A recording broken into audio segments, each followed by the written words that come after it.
through Zoom and are joining us within this Zoom meeting, and others still have joined our online community through the live streaming on Facebook and on YouTube of this Tisha B'Av commemoration and program. For those of you who I do not know, my name is Rabbi Gersh Lazaro, and it is my privilege to acknowledge that as we gather to remember our people's story, to learn from our past, recognize our present, and look to embrace our future, we also recognize that we gather on land whose traditional owners are the William Yakult clan of the Burang people of the Greater Kulin Nation, and pay our respects to their elders, both past, present, and emerging. Our evening tonight consists of two parts. The first, a statement of achdut and ahavat chinam, of unity and boundless love, as we come together as progressive, conservative, and just Jews to pray the Ma'ariv prayers and to read the story of Eicha. Eicha will be read from both within the sanctuary and by others who will be joining us online through Zoom. Following that, the second part of our evening, the second part of our program, will be introduced by Rabbi Alison Konya of Etz Chayim Progressive Synagogue, and we'll begin with an incredible conversation that Rabbi Konya, Rabbi Sadoff, and I had the privilege of having with Chaver Knesset Gilad Kariv just before Shabbat. Following that, Deborah Stone from the Kedem community, Kedem congregation, will be in conversation with our friend Itai Fleischer, who is joining us from Jerusalem as we continue to discuss and explore the ideas of religious pluralism in the state of Israel. But for now, let me hand this bimah, my bimah, over to Rabbi Yonatan Sadoff of Kehilat Nitzan, who's going to lead us in the Ma'ariv prayers. A copy of the prayer book can be found alongside this stream as we lead through the service.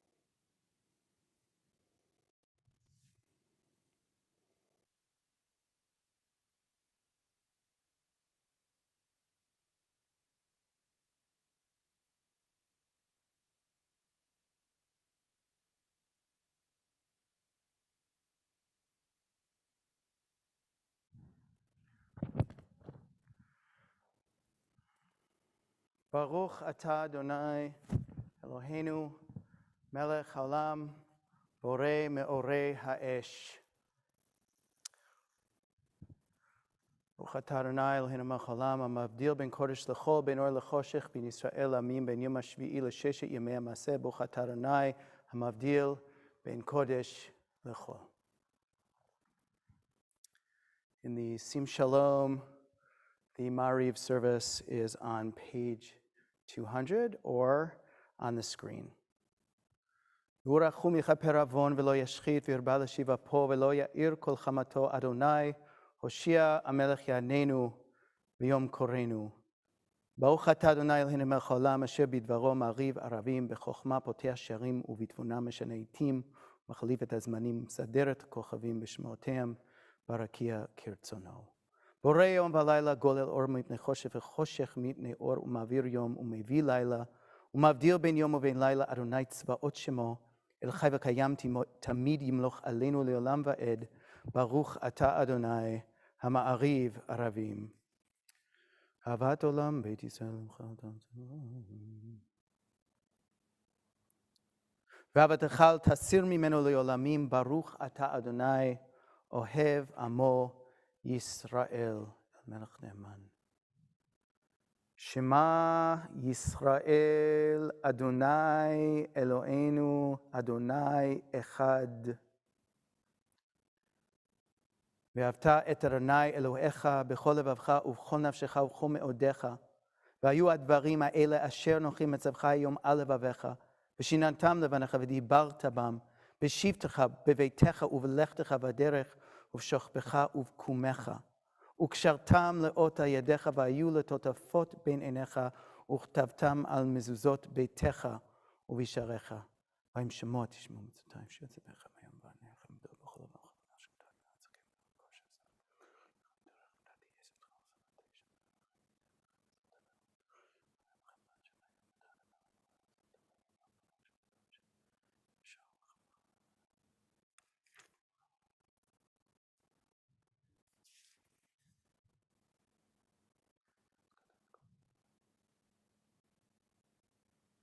אדוני אלוהיכם אמת.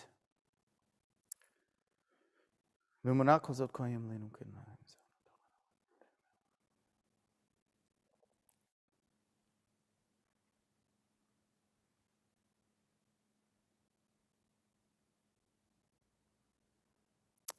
Towards the bottom of 204, ולמלכותו ברצון קיבלו עליהם משה ומרים ובני ישראל לחנו שירה בשמחה רבה ואמרו כולם, מי כמוך באלים אדוני, מי כמוך נדר בקודש, נורא תהילות אוסף אלה. מלכותך ראו בניך, בוקע ים לפני משה, זה לי ענו ואמרו, אדוני ימלוך לעולם ועד. ונאמר, כי פדה אדוני את יעקב וגאלו מיד חזק ממנו, ברוך אתה אדוני גאל ישראל. השכיבנו prayer, page 206. השכיבנו אדוני אלוהינו לשלום, והעמידנו מלכנו לחיים, ופרוס עלינו סוכת שלומך, ותקננו בעצה טובה מלפניך, והושיענו למען שמך, והגן בעדנו, והסר מעלינו אויב, דבר וחרב ורעב ויגון, והסר שטן מלפנינו ומחרינו, ובצל כנפיך תסתירנו. כי אל שומרנו ומצילנו אתה, כי אל מלך חנון ורחום אתה, ושמור צאתנו ובואנו לחיים ולשלום מעתה ועד עולם. ברוך אתה אדוני שומר עמו ישראל לעד. ברוך אדוני לעולם אמן ואמן. ברוך אדוני מציל משכיים ירושלים.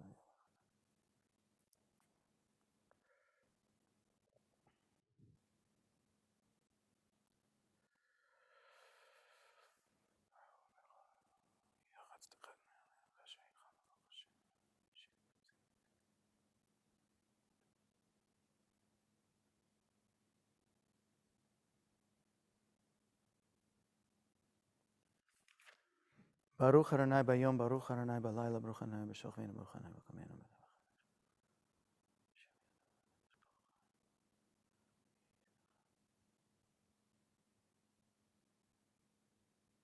יראו עינינו, אשמח לי ונמשוך לך באמת ובאמת. כי המלכות שלך היא, ולעולמיה תמלוך בכבוד. כי אין לנו מלך אלא אתה, ברוך אתה אדוני. המלך בכבודו תמיד ימלוך עלינו לעולם ועד ועל כל מעשיו.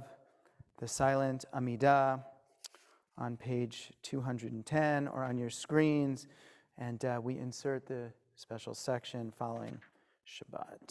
Silent עמידה, we rise.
סלח.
Continue with the Ve'ata Kadosh on page 684.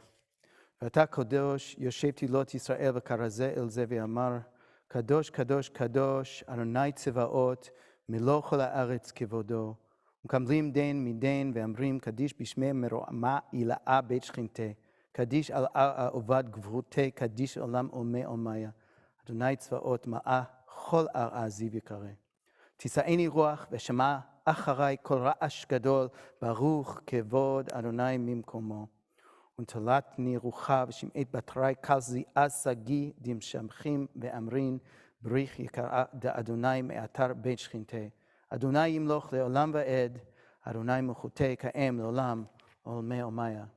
אדוני אלוהי אברהם ישראל. שומר זאת לעולם נצא מהשמיים. וכן מלחמה. כי אתה אדוני תוצא אחר וחצם לכל קרוב ציקה לחצה. אדוני צבאות עמנו משגב לנו, אלוהי יעקב סלע עני צבאות. אשרי אדם בוטח בך, אדוני הושיע המלך יננו, ביום קוראנו ברוך הוא אלוהינו שבראנו לכבודו והבדילנו מן הטועים ונתן לנו תורת אמת.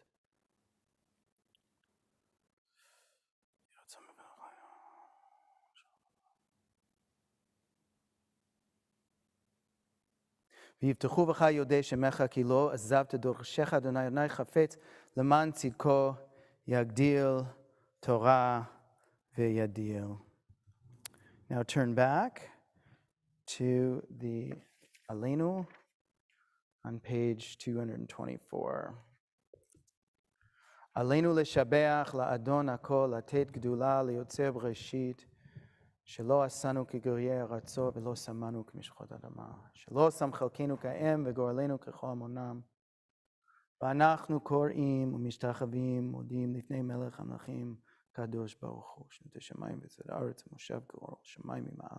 שכינת זו בגובה מרומי, ולאינו אין עוד אמת מלכנו אפס זולתו, ככתוב בתורתו, וידעת היום וישיבות אל לבביך, כי אדוני הוא האלוהים בשמיים ממעל ועל הארץ מתחת אין עוד, על כן נקבל לך.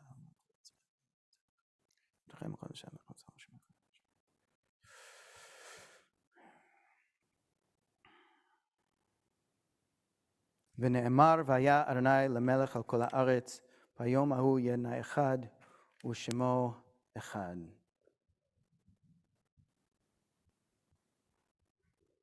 If we have 10 on screen, we can do Mourner's Kaddish.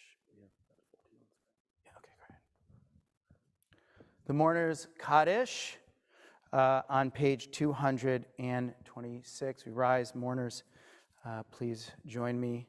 Yit gadal v'yit kadash shemei rabba ve'alma divra chirute v'yamlich malchute v'chayechon v'yomechon v'chaye d'chol beit Yisrael ba'agala uvizeman kariv v'imeru amen yehei shmei rabba mevorach le'olam omei omaya yitbarach v'yishtabach v'yitba'ar v'yitromam v'yitnaseh ויתהדר, ויתעלה, ויתהלל, שמי דקודשה בריחו. לילה מן כל ברכתה ושירתה, תושבחתה ונחמתה, דאמירן בעלמה ואמרו אמן. יהי שלמה רבה מן שמיה, וחיים עלינו ועל כל ישראל ואמרו אמן. עושה שלום במרומיו, הוא יעשה שלום עלינו ועל כל ישראל ועל כל יושבי תבל, ואמרו אמן.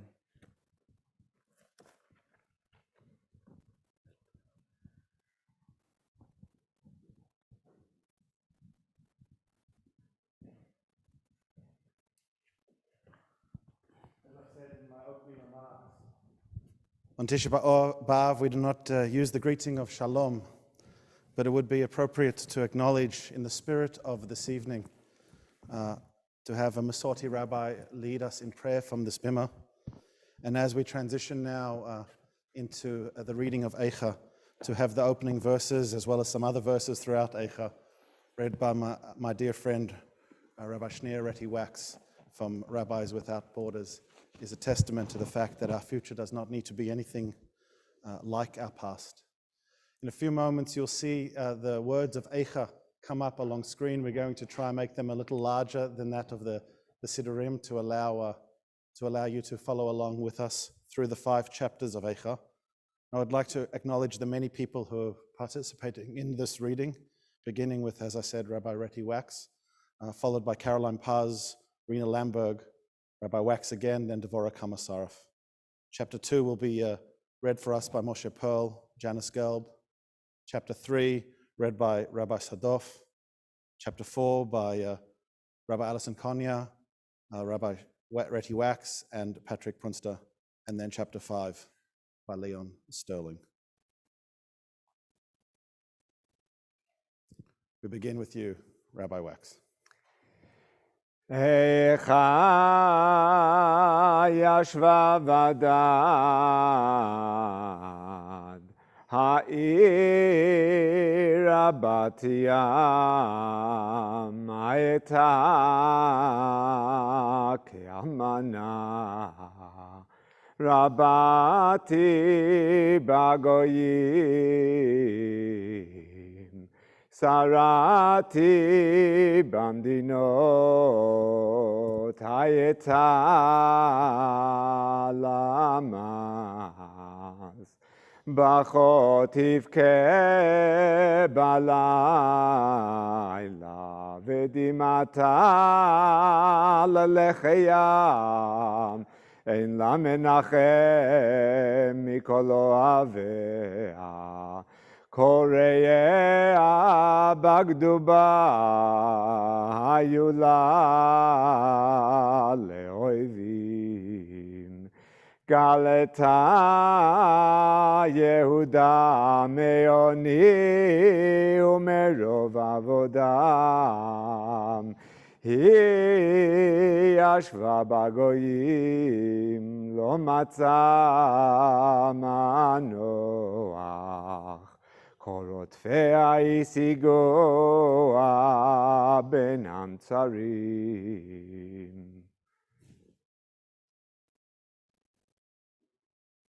Caroline, we need to ask you to unmute your microphone, please. Darchei Zion avalot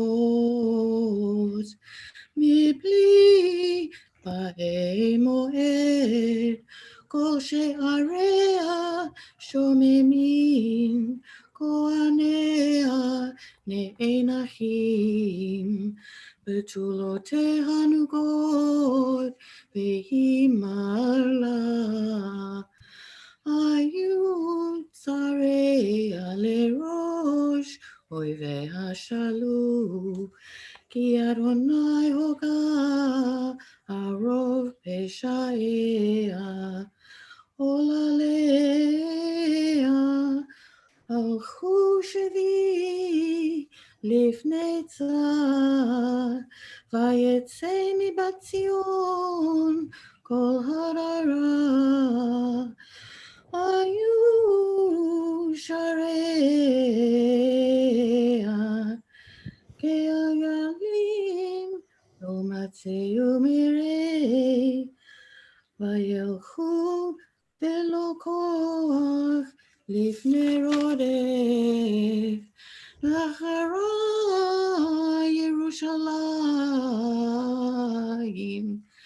ימיה ומרותיה, כל מחמודיה אשר היו מימי קדם, בנצור עמה ויצר, ואין עוזר לה, ראו הצרים, צחקו על משפטיה. תתאה ירושלים, על כן לנידה הייתה, כל מכבדיה הסילוה, כי ראו ערוותה, גם היא נאנחה, ותשוב אחור, תרומתה בשוליה. לא זכרה אחריתה, ותרד פלאים, אין מנחם לה. ראה אדוני אדוני, כי הגדיר אויב, ידו פרס צר, על כל מחמדיה, כי ראתה גויים באו מקדשה, אשר ציווית, לא יבואו בקהל לה. כל עמה נאנחים, מבקשים לחם, נדנו מחמדיהם, באוכל להשיב נפש. ראה אדוני והבית, כי הייתי זוללה. לא עליכם כל עוברי דרך, הביטו ראו, אם יש מחוב כמחובי אשר עולה לי, אשר הגה אדוני ביום חרון אפו ממרום, שלח אש בעצמותי וירדנה, פרס רשת לרגלי, ישיבני אחור, נתנני שוממה כל היום דבר נזכר, או לפשעי בידו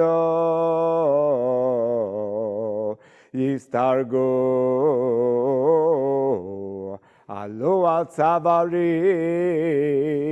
של כוחי, נתנני אדוני בידי לא יוכל לקום. סילה כל הבירה אדוני בקרבי, קרא עלי מועד לשבור בחורי, גדרך אדוני לבתולת בת יהודה. עלה אני בוכייה, איני יורדה מים, כי רחק ממני מנחם משיב נפשי. היו בני שוממים כי גבר אויב.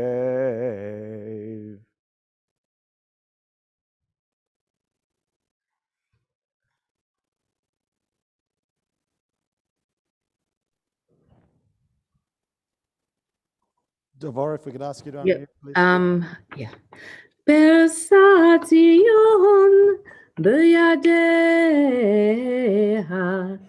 ein menachem lach tiva Adonai, leYaakov tzvivav tzarav, hayatav Yerushalayim, lenida ביניהם צדיק הוא אדוני כפי הוא מריתי שמעונה כל העמים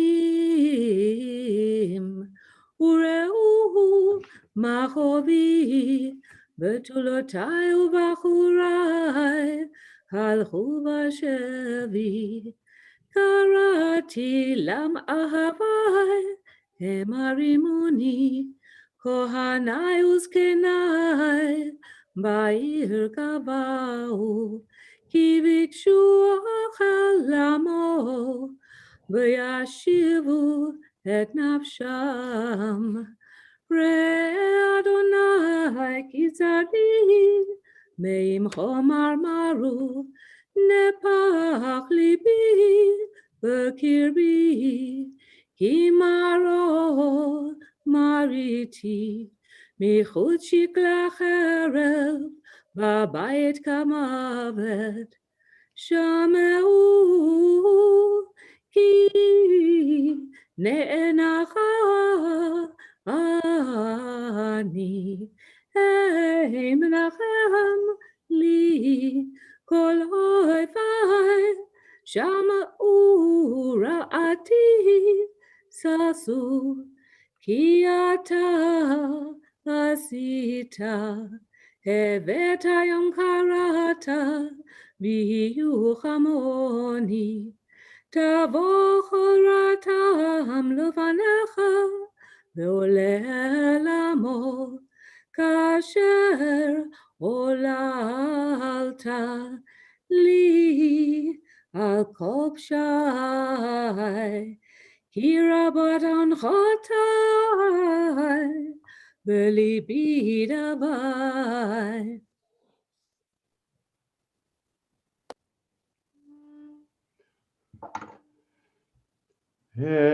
היכה יאיר באפו אדוני את בת ציון, תשליך משמיים ארץ תפארת ישראל, ולא זכה אדום רגליו ביום אפו.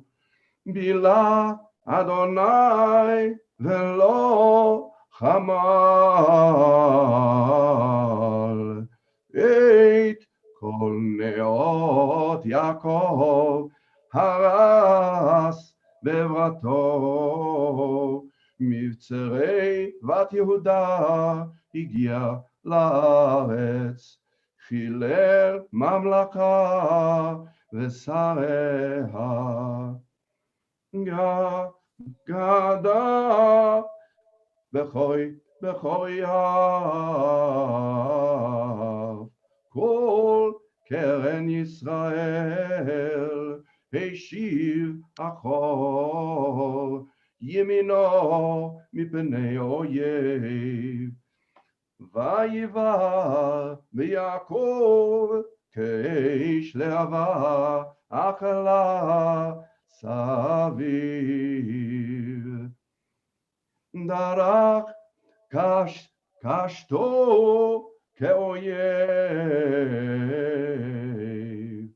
ניצב ימינו כצר, ויהרוג כל מחמדי עין.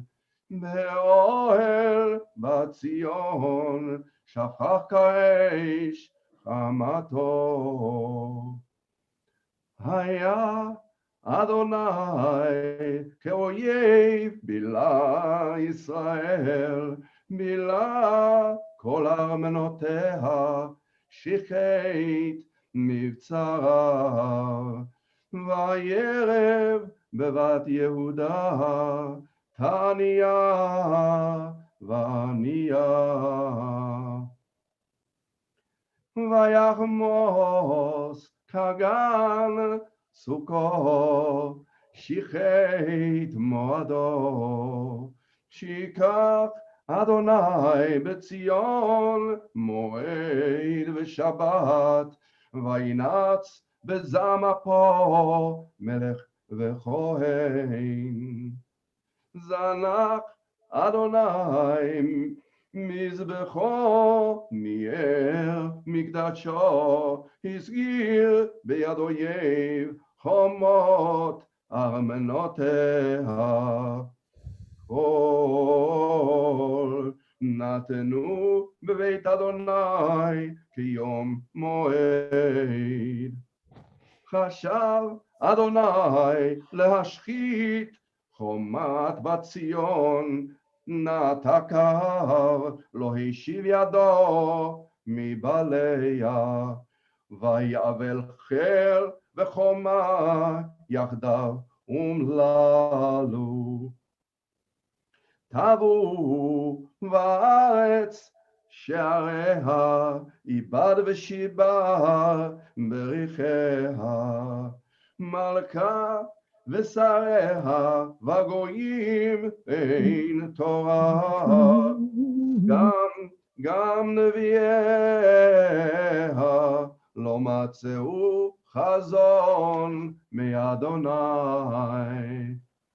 ישבו לארץ ידמו זקני בציון, העלו עפר על ראשם, חגרו שקים, הורידו לארץ ראשן בתולות ירושלים.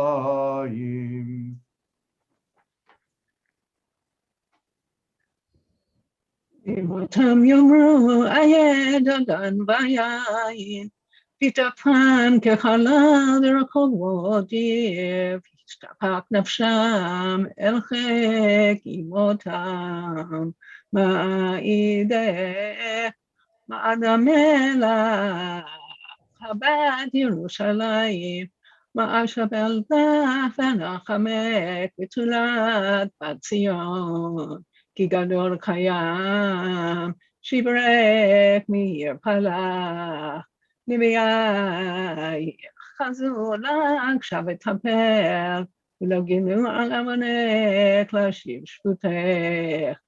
ויחצו לך מעשות שווא ומעדוכים, ספקו עלי כפיים כל דרך, סרקו ויניעו בראשם על בת ירושלים.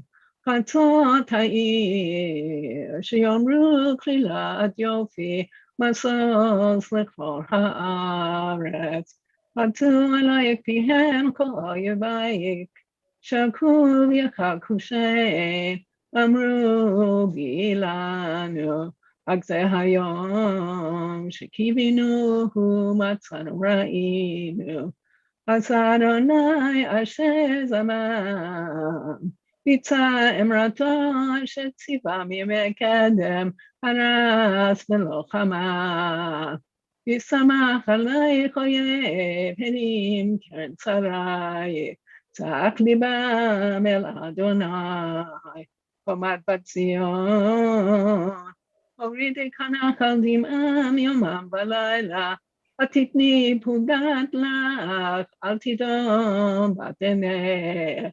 קומי רוני בלילה, לראש השמורות, שפכי חמים ליבך, נוכח פני אדוני. צאי אל הכפייך, הנפש עלייך, עטופים ברעב, בראש כל חוצות. ראה אדוני ועמיתה למי עולת הכל. אם תאכל אנשים פריים עללי טיפוחים, אם יהרג, אם יקדש אדוני כהן ונביא. שפטו לארץ חוצות, נער וזקן, פתולותיי ובחוריי נפלו בחרב. הרגת ביום אפיך, טבחת לא חמלת, תגרע כיום מועד מגוריי מסביב, ולא היה ביום אף אדוני פלי בצרי, אשר טיבחתי וריביתי, אוי בחילה. אני הגבר רעה, עוני בשבט עברתו, אותי נהג והולך, חושך ולאור, אך בי ישוב יהפוך ידו, כל היום. בילה בשרי ואורי, שיבר עצמותיי, בנה עלי ויקף ראש ותלאה. במחשכים הושיבני כמתי עולם. גדר בעדי ולא אצא, הכביד נחושתי, גם כי אזעק ואשבע, סתם תפילתי. גדר דרכי בגזית, נתיבותי בה. דוב עורב הוא לי, אחי במסתרים, דרכי שורר ויפשחני, שמני שומם. דרך טוב ויציבני, כמטרה לחץ. הביא בכליותי בני השפעתו, הייתי שחוק לכל עמי, נגינתם כל היום. הצביעני במרוחים, הרבני לנה. ויגרס בחצץ שיני, הכפישני באפר, ותזנח משלום נפשי, נשיתי טובה. ואומר עבד נצחי, ותאכלתי מאדוני. זכור עוני ומרודי, לנה בראש. זכור תזכור ותשוח עלי נפשי. זאת תשיב אל ליבי, על כן אוכל. חסדי אדוני כי לא תמנו, כי לא חלו רחמיו. חדשים לבקרים, רבה אמונתך. חלקי אדוני אמרה נפשי, על כן אוכלו. טוב אדוני לקרוביו, לנפש תדרשנו.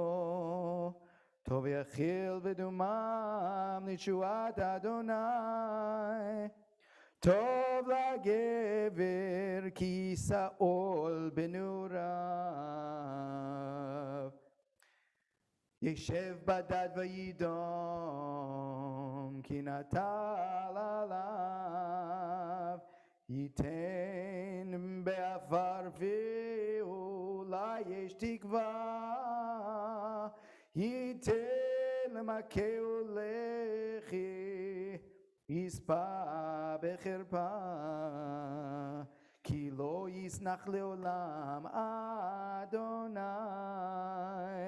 כי עמו גבריך כרוב חסדיו. כי לא ינע מליבו ויגב בני איש. לדכא תחת רגליו כל אסירי הארץ. להטות משפט גבר נגד פני עליון. לאבד אדם בריבו אדוני לא רע. מזה אמר ותהי אדוני לא ציווה. מפי עליון לא תצא הרעות והטוב. מה יתאונן אדם חי גבר על חטאיו. נחפשה דרכנו ונחקורה ונשובה עד אדוני. נישא לבבנו אל כפיים אל בשמיים. נתנו פשענו מרינו אתה לא סלחת. סקות ואף ותרדפנו הרגת לא חמלת. סקות וענן לך מעבור תפילה. שחי ומעות תשימנו בקרב העמים. פצו עלינו פיהם כל אויבינו. פחד ופחד היה לנו.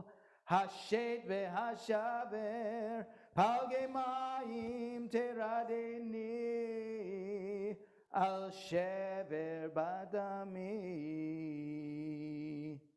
איני נגרע ולא תדמה מעין הפוגות.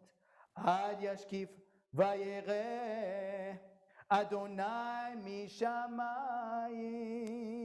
איני עוללה לנפשי מכל בנות עירי. צוד צדוני כציפור אויבי חינם. צמתו בבור חיי וידו אבן בי. צבו מים על ראשי אמרתי נגזרתי. קראתי שמך אדוני מבוא תחתיות. קולי שמעת אל תלם אוזנך.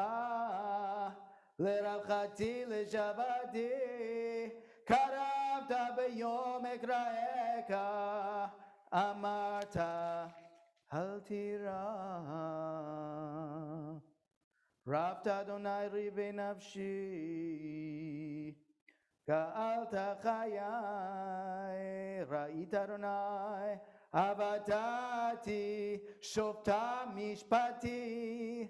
ראית כל נקמתם כל מחשבותם לי.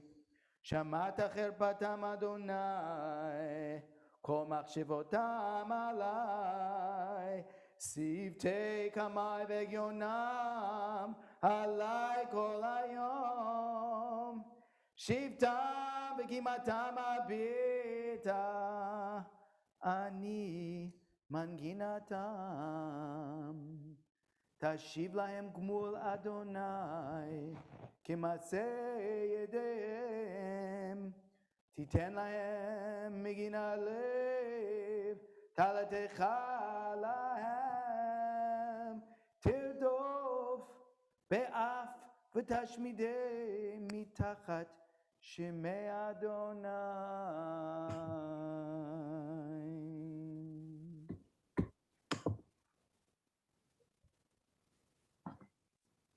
אחד נועם זהב ישנה הכתם הטוב, תשתפכנה אבני קודש בראש כל חוצות. בני ציון היקרים המסולאים בבז, אחד נחשבו לנבלי חרס מעשה ידי יוצר. גם תנים חצו שד חניקו גורם, באת מלאכזר כענים במדבר. דבק לשון יונק אל חיכו בצמא, עוללים שלו לכם פורס אין לכם. האוכלים למדנים נשמו בחוצות, האומנים הלכו לתולה חיבקו אשפתות. ויגדל עוון בת עמי מחטאת סדום, ההפכוה כמו רגע ולא חלובה ידיים. זעקו נזריה משלג, צרחו מחלב, אדמו עצם מפנינים, ספיר גזרתם. השח משחור תורם, לא ניקחו בחוצות. צפר אורם על עצמם, יבש היה העץ. טובים היו חללי חרב, מחללי רעב, שהם יעזובו מדוכרים מתנובות שדי. ידי נשים רחמניות בישלו ידיהם, היו לבבות למו בשבר בת עמי. כי לאדוני את חמתו שפך ארון אפו, ויצאת אש בציון ותאכל יסודותיך. לא האמינו מלכי ארץ כה יושבי תבל, כי יבוא צר ואויב בשערי ירושלים, מחטות נביאי העוונות כהניה השופכים בקרבה דם צדיקים. נעו עברים בחוצות, נגועלו בדם, ולא יוכלו ייגעו בלבושיהם. סורו טמא, קראו למו.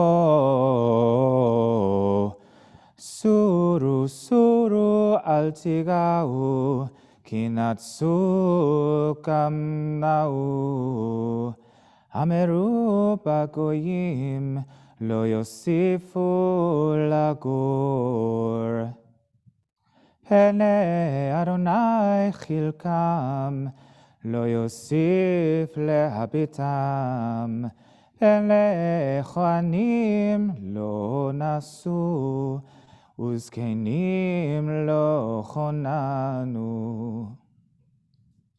עודנו תכלנה עינינו, אל עזרתנו הבל, בציפייתנו ציפינו, אל גוי לא יושיע.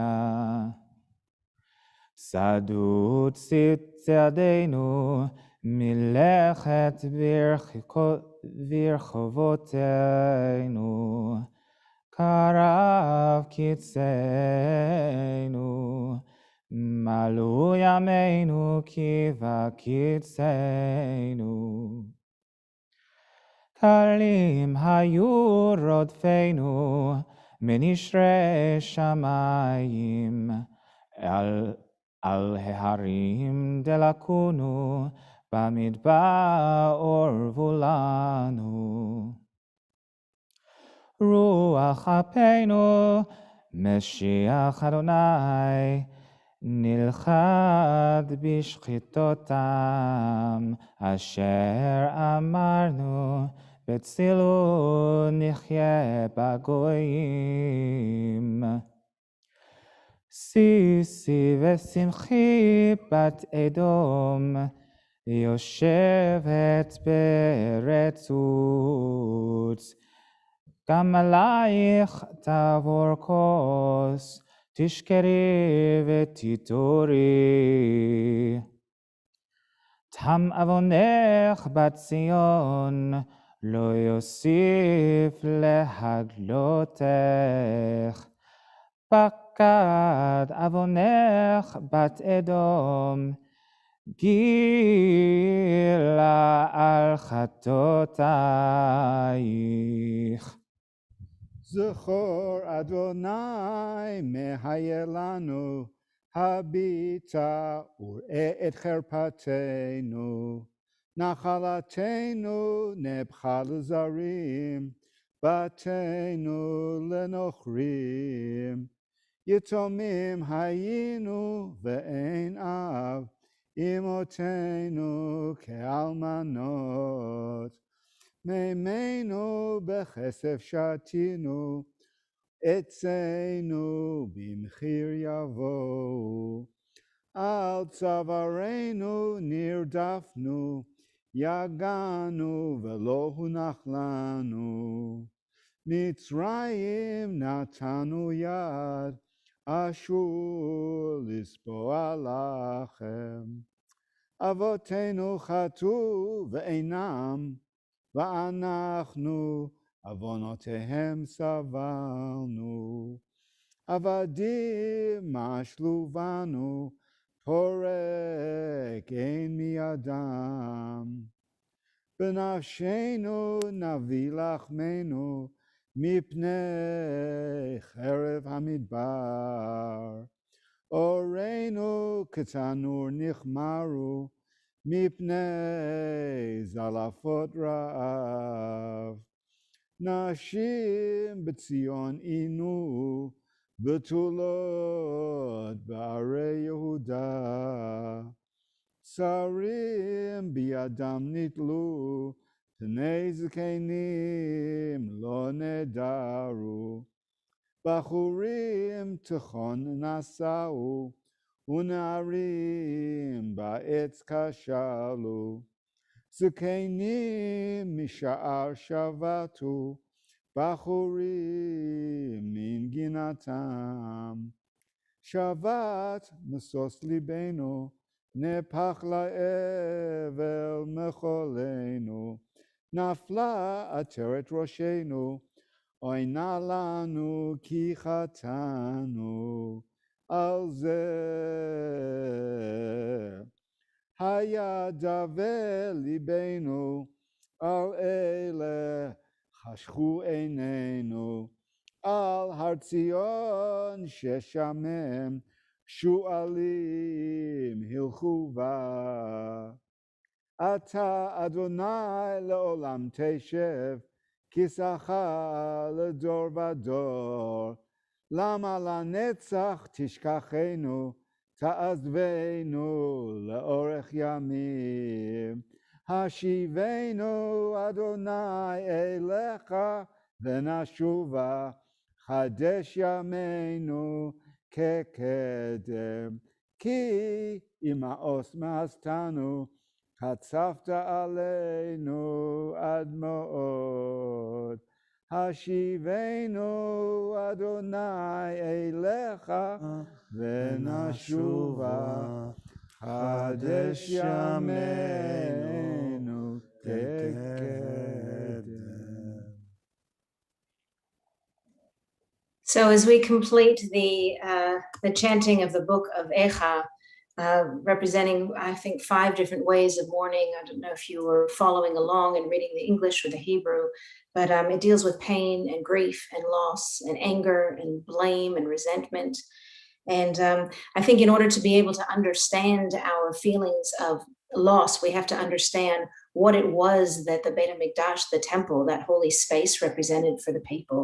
So briefly, many of you know the story, but the story of the 2 brothers. The story of the 2 brothers talk about the place in which Yerushalayim and the Beit HaMikdash, the temple, was built. And it talks about one brother who had a big family and another brother who had no family. And the one brother who had a big family they shared a farm, and they said, hey, you know what, this is great. I've got all this stuff. My brother has nothing. I should give him some of my wheat.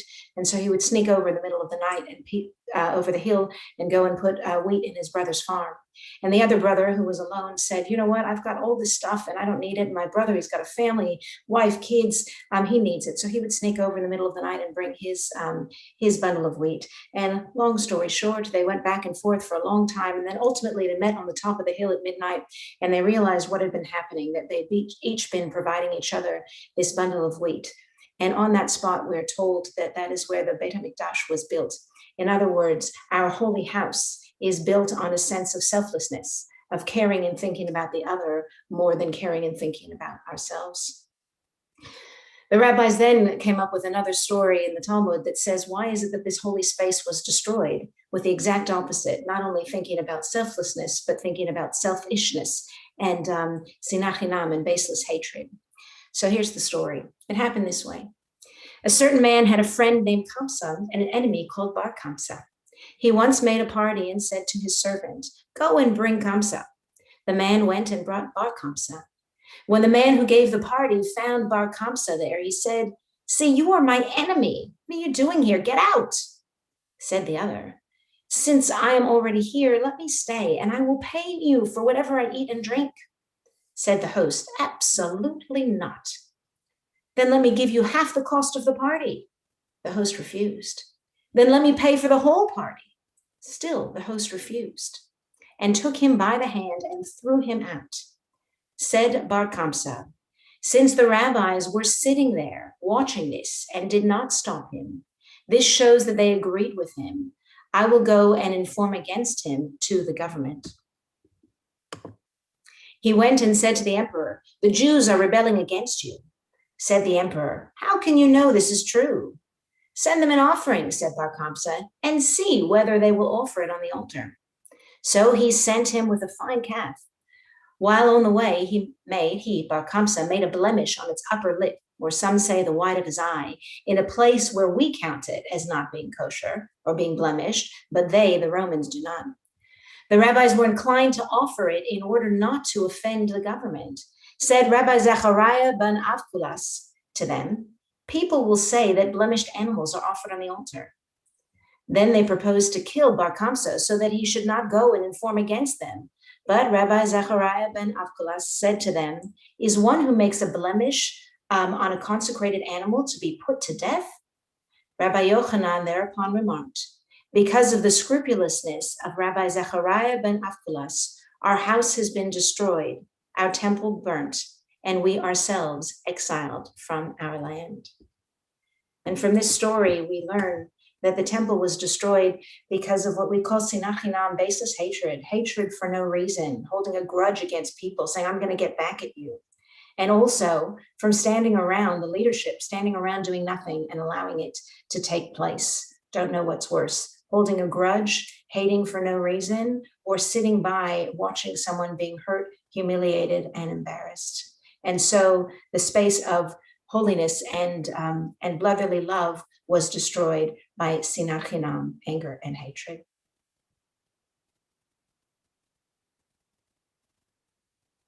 And now over to you.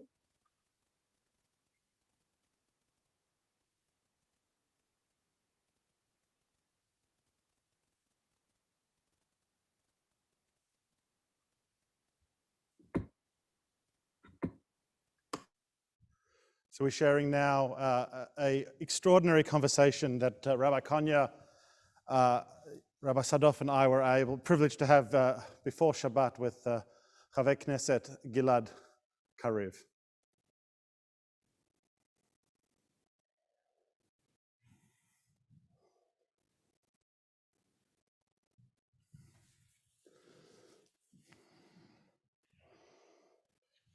And so, my friends, while it is traditional for us not to offer greetings on Tisha B'Av, it is significant for us to be able to be welcoming a dear friend back to Melbourne, to our community. Although not in person, in the age in which we're living, it is a wonderful thing to welcome for the first time to our community Chaver Knesset, Rabbi Gilad Kariv.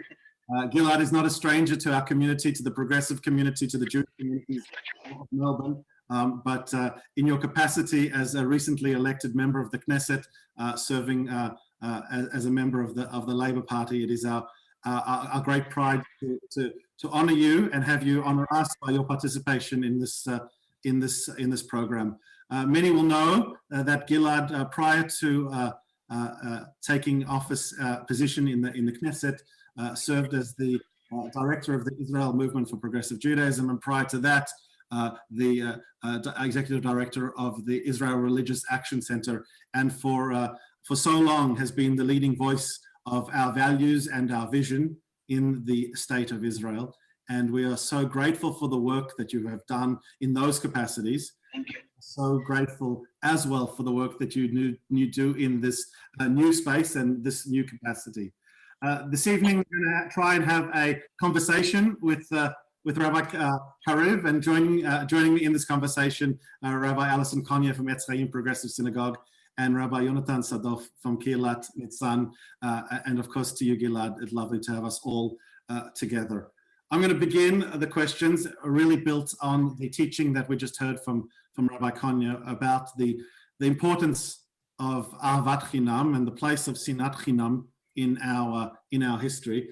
And a direct question to you as both a progressive Jew, a rabbi, and a member of Knesset. In what areas of Israeli society do you see Sinat Chinam manifest most acutely in the current state?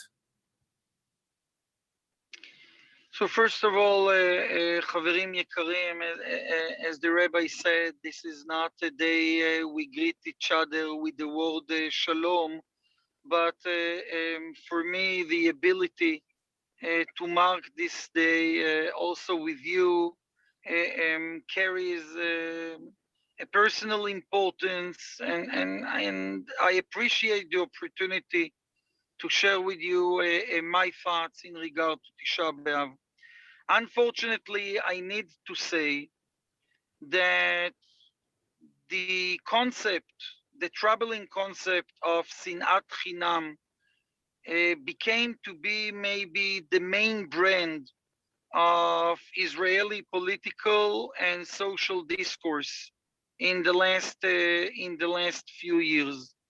We, the progressive community in Israel, the reform community in Israel, we of course identify it in our very troubling, I can't say dialogue, but our troubling conversation with our ultra-Orthodox brothers and sisters, and the ongoing attempt of the ultra-Orthodox establishment to delegitimize our Jewish theology and way of life and our natural role in Israel.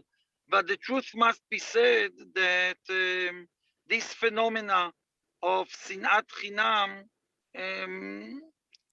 became to be a central political phenomena in many other arenas, in the relations between the Jewish majority and the Arab minority, in the tense relations between the two main political blocs in Israel, the left and the right. And from my perspective, one of the most important tasks of the new government, which is a national unity government and a very wide government from a political perspective, truly from right to left, one of the main justifications to form such a government that in many aspects has difficulties to push forward policies because it is extremely diverse. One of the main reasons to establish this government was to deal with this troubling phenomena of Sinat Chinam and to suggest an alternative to the current political discourse in Israel. So Gilad, you suggest that one of the things that we can do to combat Sinat Chinam is dialogue, partnerships like that which you're describing. But what is the current state of religious pluralism in Israel? How do communities see each other? I understand the importance and the aspiration of dialogue, the ideal of pluralism, but what's the reality on the ground? Like always, and this is one of the lessons that the Jewish tradition teaches us, always an opportunity comes together with a challenge and the other way around. And always when we gain something, we lose something. And I strongly believe that the Israeli reality, and I think this is the reality in many other Jewish communities, and maybe in general, the reality in many democratic and Western societies,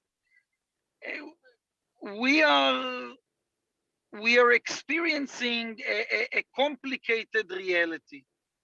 On the one hand, we can definitely celebrate the growth of the progressive communities in Israel and the Masoreti congregations in Israel. And as a result of this growth, we see that we have more and more opportunities to have a real dialogue with modern Orthodox groups, with modern Orthodox figures.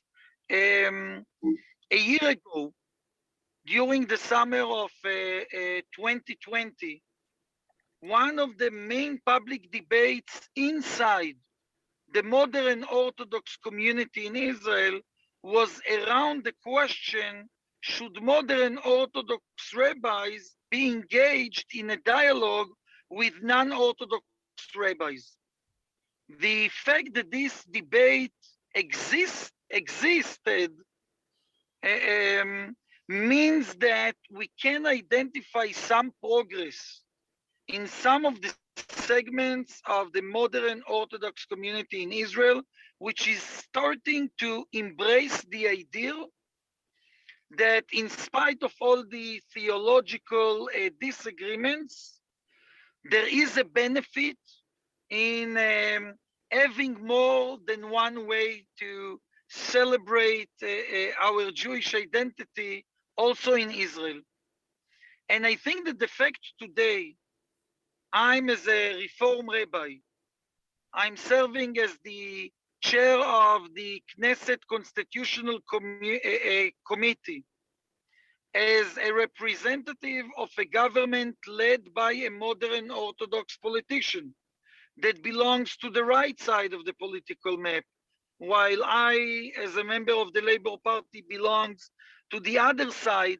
It reflects a much more mature attitude of some of the or some segments of the modern Orthodox community in Israel in regard to this concept of religious pluralism and Jewish diversity. And now I think it is our task to make sure that this growing understanding is translated into concrete political, social, and educational achievements.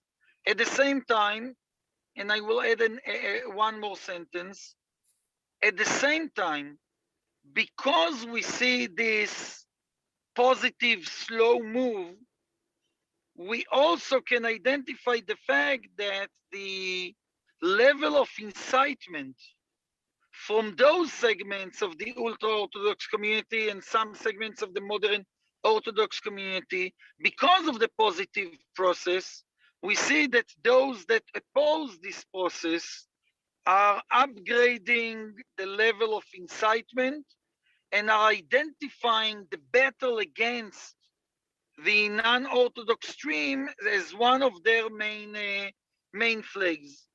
Now, our duty, again, is to find a way at the same time to cultivate the sensitive and careful dialogue with those partners in Israel that are willing slowly to build a new reality without leaving aside the strong resistance and the collective resilience of our audiences in fighting back this wave of incitement. We cannot allow ourselves to sit still and to be quiet.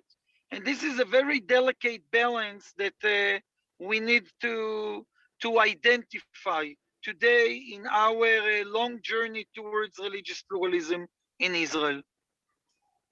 That's wonderful. And Chaver Knesset Harav Gilad, again, I also want to say what an honor it is to have you here, and also it's a pleasure to see you. Haven't seen you since I left Israel a few years ago when we would be at the Kotel, doing the good work of the Masorti and the progressive movement. I have two very long questions. One about the diaspora Israel relations, and one about relates more to what you've just been talking about more generally, but I wanted to ask it more on the personal level, as the more on the personal level of what you're experiencing and what is, I guess, the microcosm of Israeli society, the Knesset, but held to a higher standard, at least in people's minds. I want to know what your personal feelings and reactions are to being the first non-Orthodox rabbi in the government, the history of the state of Israel, to chair the Constitution, Law, and Justice Committee, to know how the other MKs, members of Knesset within your coalition or broadly have reacted and treated you, what you've experienced there. And have you had attacks, and how do you deal with the attacks you experience on account of being a progressive rabbi? Just bring for an example, when the MK Rabbi Uriel Bozo of Shas said that the appointment of Kariv as the chairman of the Constitution Committee is a direct and substantial violation of the status quo. His agenda is quite clear. His liberalism will lead to loopholes. There is no place for the reform movement in Judaism. How do you deal with these kind of these kind of attacks? So look, one of the things I keep telling my new friends in the Knesset is that if an Israeli politician or a politician in general needs a skin of an elephant, a thick skin in order to deal with the rough moments of political life, almost by definition, a progressive or conservative rabbi in Israel needs the skin of a mamuta. That's the way you say it in English, meaning that, look, to be involved in the work of the Israeli progressive movement for 25 years, that's the best training you can have in order to go to the Knesset and to face this wave of incitement. And the truth is that everything I hear today from some of the ultra-Orthodox and ultra-nationalist Knesset member, I heard before in my previous visits to the Knesset, not as an MK, but as one of the leaders of our movement in different hearings in the Knesset. This is something that, as you mentioned, we met in the wall many times when we came there to support the women of the wall. And I think that what we need to understand that, and again, it goes back to what I said in my previous answer. At the one hand, our tradition teaches us not to sit still. I think that one of the main lessons from this Talmudic legend about Sinat Chinam, about Kamsa and Bar Kamsa, the main story in the Babylon Talmud about Sinat Chinam and how it led to the destruction, this story mainly focus not on the Sinat Chinam, but on the fact that the sages, the leaders of the community, sat still and said nothing, and were willing in a way to embrace this hate as part of a normal life.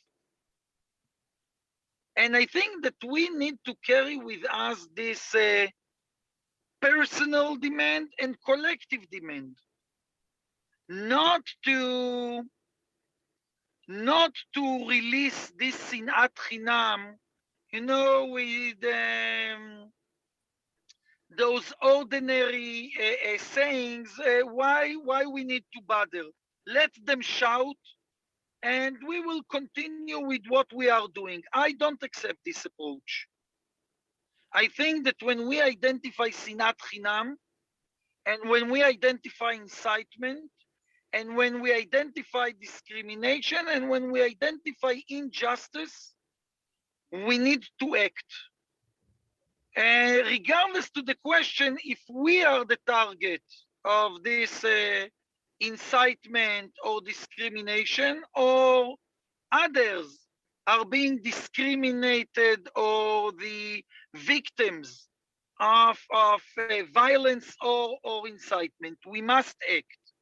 Yet, again, it is also our duty not to become addicted to this incitement, to remember that this Sinat Chinam, this incitement is only part of the story. And I want to say, and this is, I think, a lesson that we need to carry as a community. There is a lovely Hasidic saying of Rabbi Naftali Mirufshitz that when a Jew is eating the heart with his fist in the process of confession, he should make sure that he's hitting his own heart and not the heart of the person that stands next to him. And I think that we also need to talk about the things we need to learn. And one of the things we need to learn is that aside of not being silent, we must also not become addicted to this ongoing need to respond in a way that doesn't allow us to identify the other parts of the story.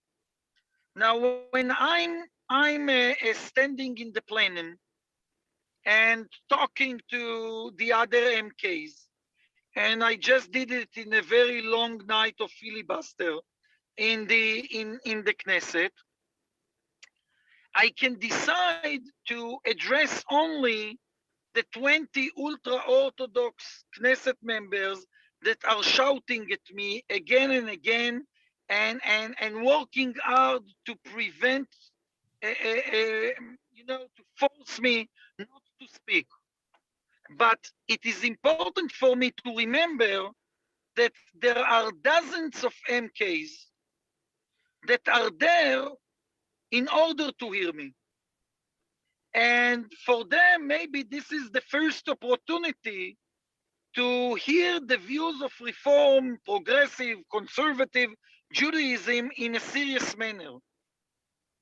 And if I choose to invest 100% of my energy and my time to answer the ultra-Orthodox MKs, I'm neglecting my duty to cultivate a serious dialogue with many, many secular, traditional, modern Orthodox and non-Jewish MKs that are willing to hear what I have to say.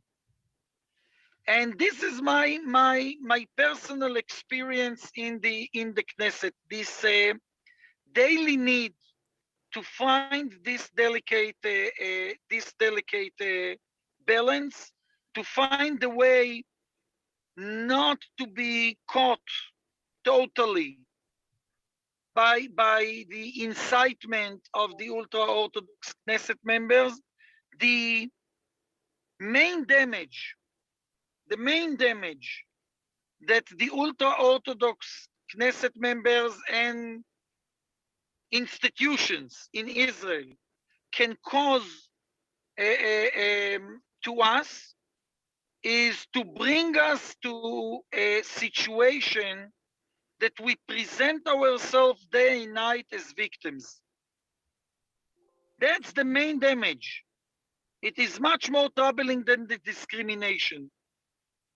We need to fight for our rights, but we need to do it not from the perspective of victims, but from the perspective of those that are holding the key to secure the future of the state of Israel as Jewish and democratic, and the future of the relations between Israeli Jewry and worldwide Jewry.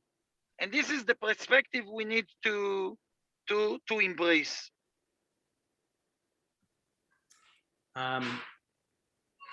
Rabbis, do you want me to go ahead with the question about the diaspora? Okay.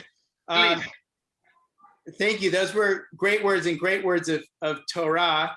Our colleague and good friend, Rabbi Ariella Gretz, was concerned about the attacks that you might be having in the Knesset, but also told me that you care very much about this next issue, which is Israel and the diaspora. It's something near and dear to all of our hearts. And to ask you, how do you view the current state of the relationship between Israel and the Jews in the diaspora? Do you think that the rift in the relationship between Israel and the diaspora in recent years over issues of Jewish pluralism, does this pose a real threat to Israel and to the Jewish people, as epitomized by the Kotel issue?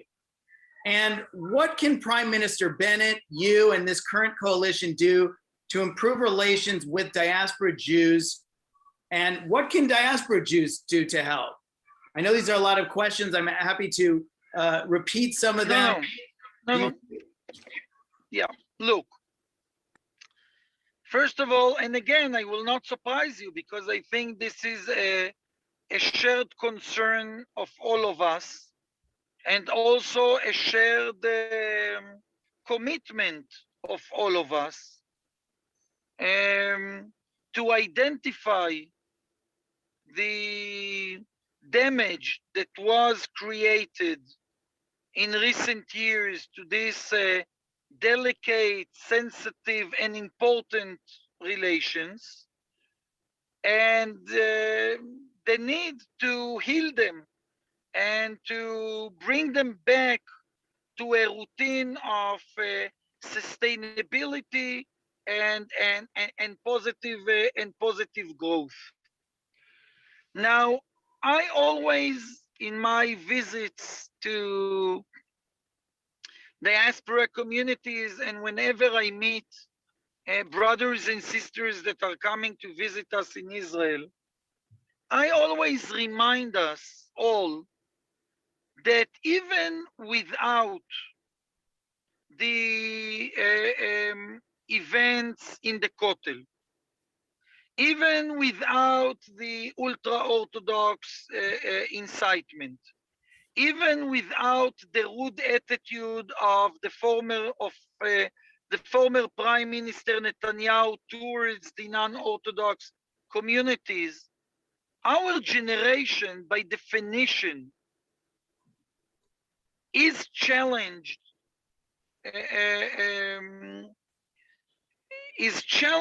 by natural developments in those relations between Israel and diaspora. We need to understand that by definition, the fact that the younger generation didn't experience the majestic moments, Jewish moments of the 20th century, like the establishment of the State of Israel, and doesn't carry the personal memory of the Holocaust the same way its parents and grandparents did, by definition, we need to work much harder in order to keep the same level of emotional attachment. And this is a natural development that must bring us to understand that in the coming years, we need to invest more and more efforts only in order to keep the same level of engagement, not even in order to grow it and to strengthen it. Unfortunately, the State of Israel, while understanding this reality when it comes to important projects like Birthright and Masa, didn't understand the need to include another component, and that is religious pluralism and deep respect towards the Jewish choices of diaspora Jews. So in the right end, the Israeli governments strengthened the relations with those new concepts of birthright and other things, but with their left hand, they destroyed everything that was achieved. So we first have a political task, and that is to shift, to change the political and public discourse of the State of Israel, and to present with the new government a new language, a new attitude, and to escort it with real and concrete moves. One of them is, of course, to revive the Kotel Agreement, but it's not only the Kotel Agreement. It's to renew the official meetings between the Prime Minister and the senior ministers and the conservative and reform rabbis and lay leaders, to make sure that when the State of Israel invests resources in those relations, those resources will also help progressive and conservative congregations to strengthen the Israel engagement of their crowds. We definitely need to promote the recognition, the formal recognition of our rabbis and congregation in Israel as a sign of mutual respect. There are many things that we must and can do with the new government, and I see it as one of my most important political tasks in the new coalition and government, and I'm glad to say that I have many good partners from my own party, but also from the other parties of the coalition, including the party of Prime Minister Bennett, right? And we'll do it. We'll do it, and we'll do it together with you. At the same time, and this is my concluding remark in this round, we all need to keep in mind that in order to have strong relations between Israel and the diaspora communities, there is a preliminary condition, and that is strong commitment to rich, full, and intensive Jewish life. In order to have a serious dialogue between Israel and the diaspora communities, we need serious Jews, both in Israel and in the diaspora communities. The relations cannot be built only on the basis of good and bad memories from the past. They must also be built on common knowledge, common practices, and common values. Now here, it doesn't matter if we are talking about modern Orthodox Jews, conservative Jews, Reform and Progressive Jews, and secular Jews.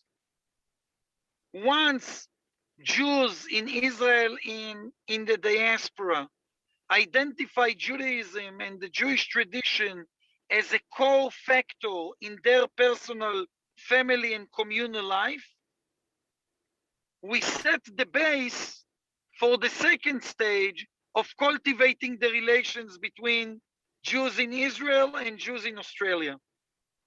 And that is why, while we are talking about the relations between Israel and the diaspora, we need to remember that our main task is to produce serious, progressive, and conservative Jews in Israel. And your role is to produce serious and knowledgeable, progressive and conservative Jews in Australia. And once we do it, we start to build the foundations of the necessary bridge. Kol hakavod. Kol hakavod and toda rabba. Like, seriously, I want to add one thing to that. Not only serious and knowledgeable, but also passionate. You know, as I listen to you and I listen to the way you're speaking, your passion, your dedication, your drive, and your determination is so inspirational. And it's, you know, tikvatenu, like mamash, like it is, you are our hope, you know, for all the work you've done, and just the mere fact that you're there. It's beautiful. It's beautiful. So thank you for sharing your passion with us. I have a question. If Sinat Chinam in Tisha B'Av is all about disunity of the Jewish people and lack of trust, you have now been elected to Israel's first national unity government. Many people say that the government was basically put together to end Bibi's tenure in office. So my question to you is, what do you think are your thoughts about the viability of this unity government making positive change for Israel's future? Can you actually work together? So thank you for this question. And I must say that this is a question which is presented to us again and again, also here in Israel. And it's not a secret that we have a very diverse and complicated government. Not only that we have Zionist parties from the right and from the left, Naftali Bennett's party, for example, in the Labor and Meretz party. This is also the first Israeli government that includes a non-Jewish party. And I see it as a very positive move, but it makes things much more complicated. So first of all, yes, we are dealing still, in spite the fact that we established the government, with a very complicated political situation The coalition has a very tiny majority in the Knesset of 2-3 votes, not more than that. And every day we need to invest a lot of energy in order to maintain the coalition together. It's not a secret, and there is no good reason why to hide this reality. Yet, I would like to suggest that we should not undermine this idea that this coalition was built as everything but Netanyahu's coalition, right? Because we need to remember that the main challenge that we had with Benjamin Netanyahu was the fact that he worked hard in order to, I don't want to use rough words, but actually to drive the different segments of the Israeli society apart. And even if you support Netanyahu's policies in regard to the Palestinians, for example, or Iran, and even if you identify Netanyahu as a charismatic and a thoughtful leader, and it's of course a legitimate political opinion, still I think that if you are honest, you must identify the fact that Netanyahu, who is a very smart politician, used the social tensions in the Israeli society as a political tool. We saw it in his attitudes towards the Arab minority in Israel. We saw it in his rough language towards the Israeli Zionist left. And we also saw it, in our case, with the Kotel agreement, the ability to sign an agreement and few months after actually to act as a different person. And I want to remind you that Netanyahu didn't call us and said, well, friends, I'm deeply sorry. Believe me, I wanted, but for political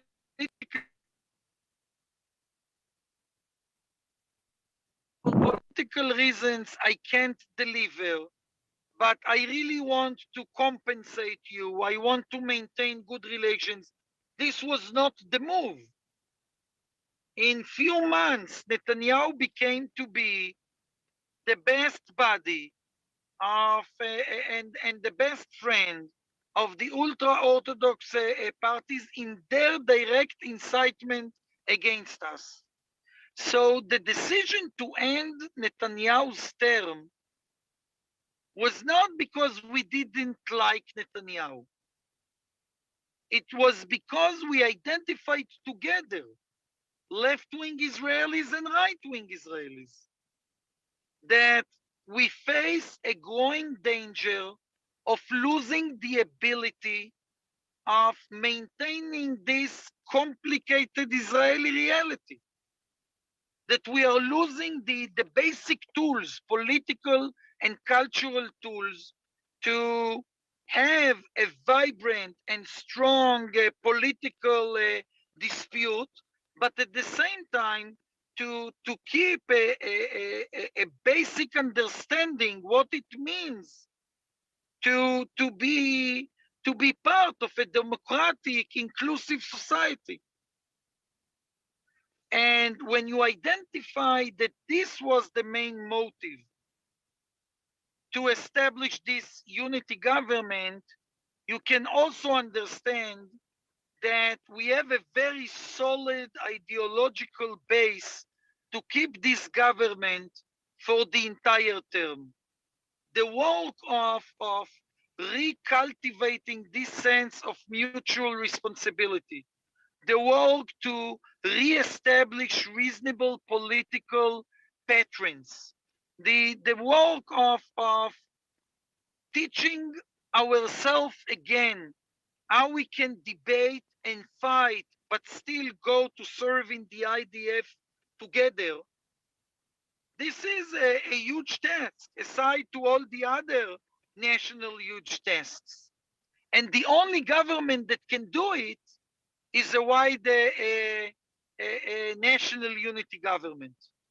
It's true that this government was forced on us because of the results of the elections, but it's also a blessing and not only something we had to embrace, because again, the only government and the only coalition that can deal with the damages that were created in recent years, not only by Netanyahu, I think mainly by Netanyahu, but not only by Netanyahu, but the only government that can heal the situation is the current government, and that is why it is so important.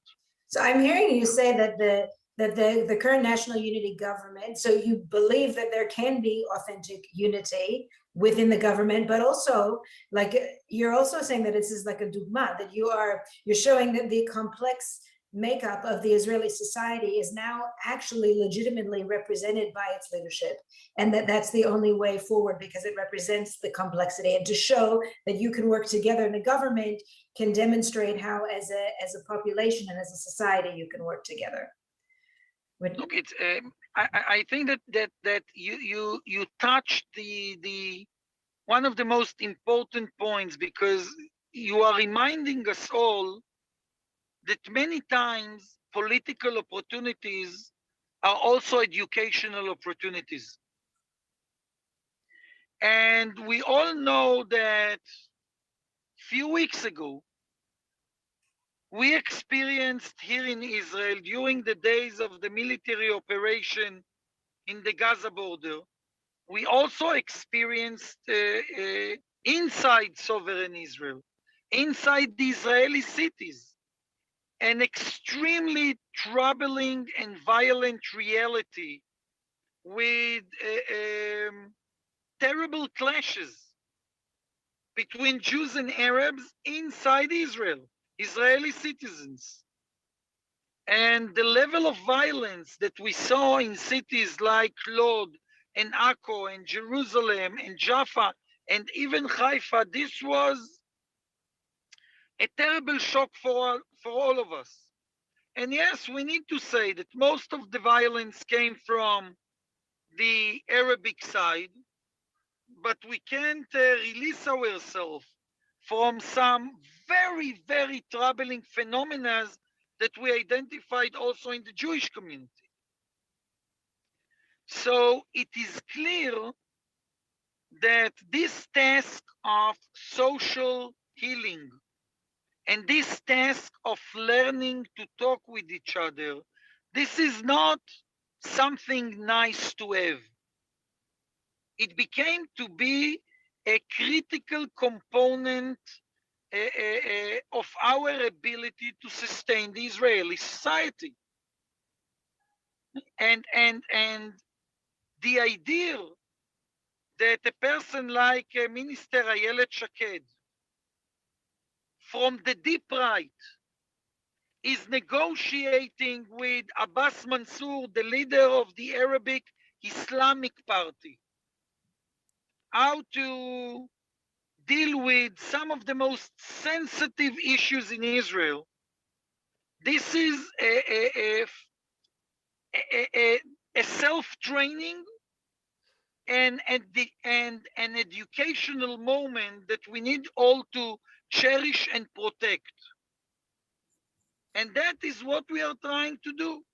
And even if it is complicated, and even if we fail here and there, and sometimes we fail politically, the fact that the dialogue exists and that we train ourselves how to build reasonable and sensitive compromises, this is a critical training to ensure the future of the state of Israel, and I think also the future of the Jewish people. I'm going to ask my final question, and ask you, Bakitzo, to answer. You've covered so many different issues that you're dealing with. I mean, Israel is always complex, and right now with the added unity government, it's complex. My question to you is this: what do you personally identify as, I guess, the major issues, and what are your priorities? What do you hope to achieve? I know it's a huge question, but you've covered a lot, I guess, of all of those things, or maybe something you haven't even mentioned. So, look, again, I'm the first non-Orthodox rabbi in the Israeli Knesset.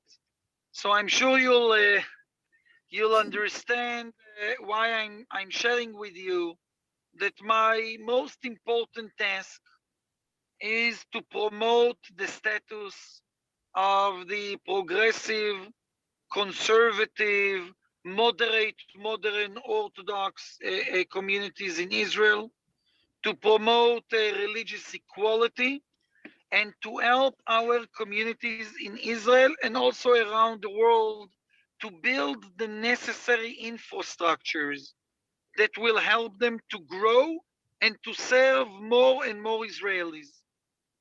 I'm not suggesting this is the most critical thing for the future of the State of Israel, but I do declare that this is my personal task because I represent, for the first time, an authentic and important Israeli community or communities.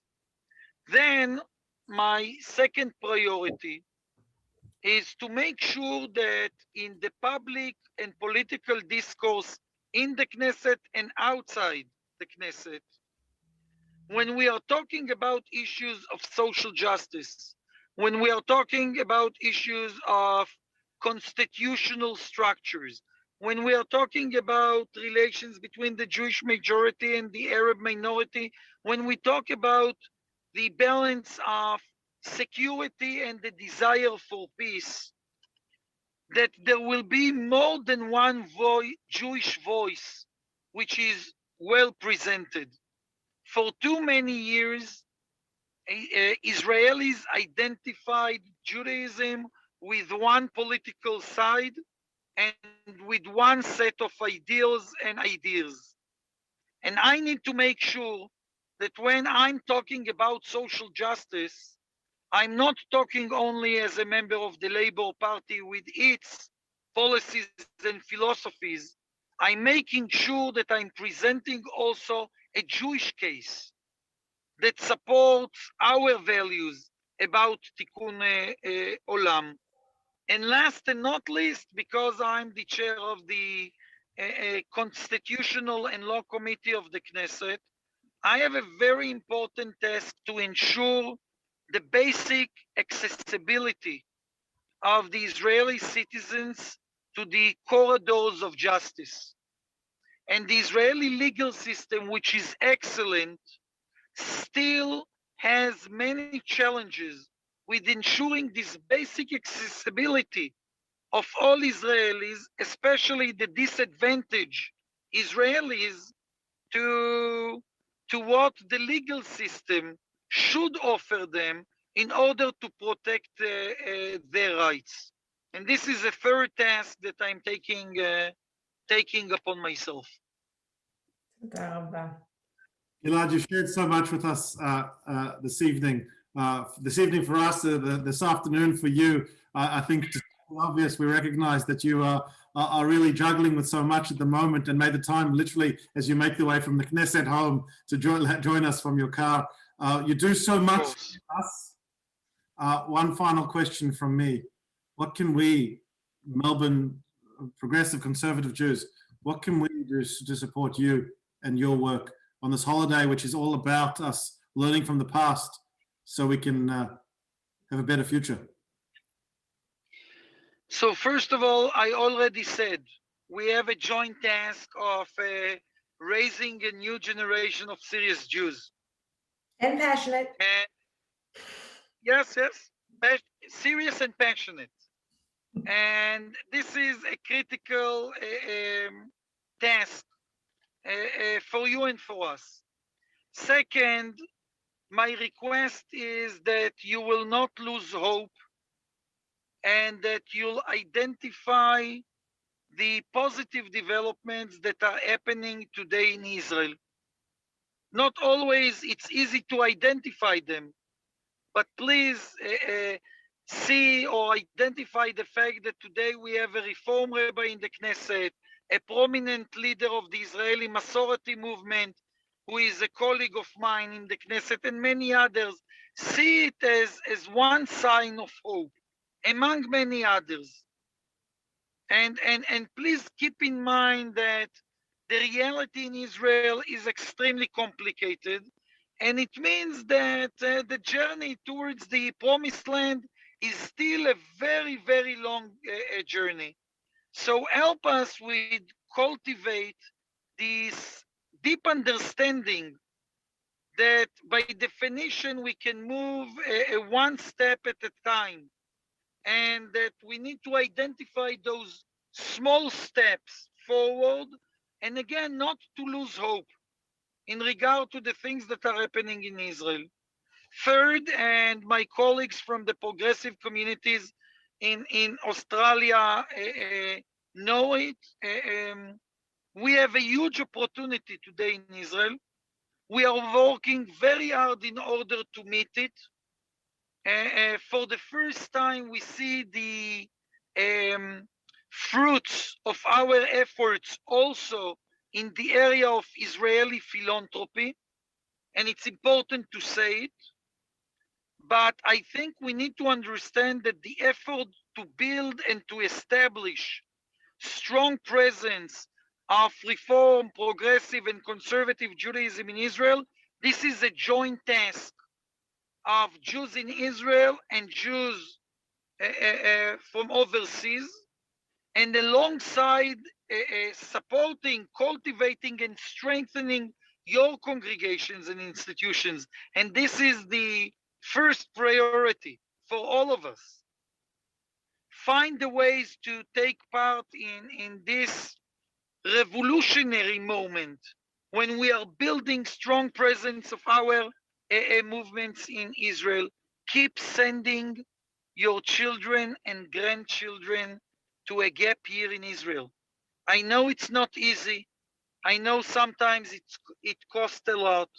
I know that like all youngsters, they are at the beginning of a crazy rush towards having the right career and gaining the right degrees in college. But please help us to create this encounter, meaningful encounter in Israel. It's not only about your kids and grandchildren knowing or having the opportunity to know Israel. It's also about us knowing them and knowing you through them. So I know it's becoming more and more challenging, but we really want to spend a year with the next generation of progressive and conservative Jews in Australia. So those are some of the ways we can continue to build and to cultivate the relations. There are many things that we need to do better in order to maintain and cultivate those relations. There are many things you can do. Let's bring creative, new, exciting ideas. Together, I really believe it's a moment of opportunity. The Jewish tradition, and this is my concluding sentence, the Jewish tradition teaches us that the Mashiach was born on Tisha B'Av, in order to remind us that it's never only about destruction, it's always also about the potential of birth and growth. And we have today a potential to rejuvenate the relations between Israel and diaspora communities, and it mainly depends on our commitment and again, our passionate to do patient and passionate actually, to do this holy work together. Well, thank you so much. And you brought the perfect teaching of Tisha B'Av, which is that as we sit in the ashes And at our lowest point, it's really only when in our saddest that we find our hope. And you are not only our hope, but you and the others in the coalition give us great pride, but especially as part of the non-Orthodox Jewish world who's, had a difficult time in Israel. You give us great pride, Rabbi Gilad Kariv, being and all that you're doing, and in representing us. You give us and our communities on this day of Tisha B'Av great tikva and great hope. Thank you so much for taking time. We know how hard it is. And thank you also to you, Rabbi Lazaro and Rabbi Allison, for putting this together. It's been really a wonderful conversation. Thank you, Chaverim. Thank you. Thank you very much.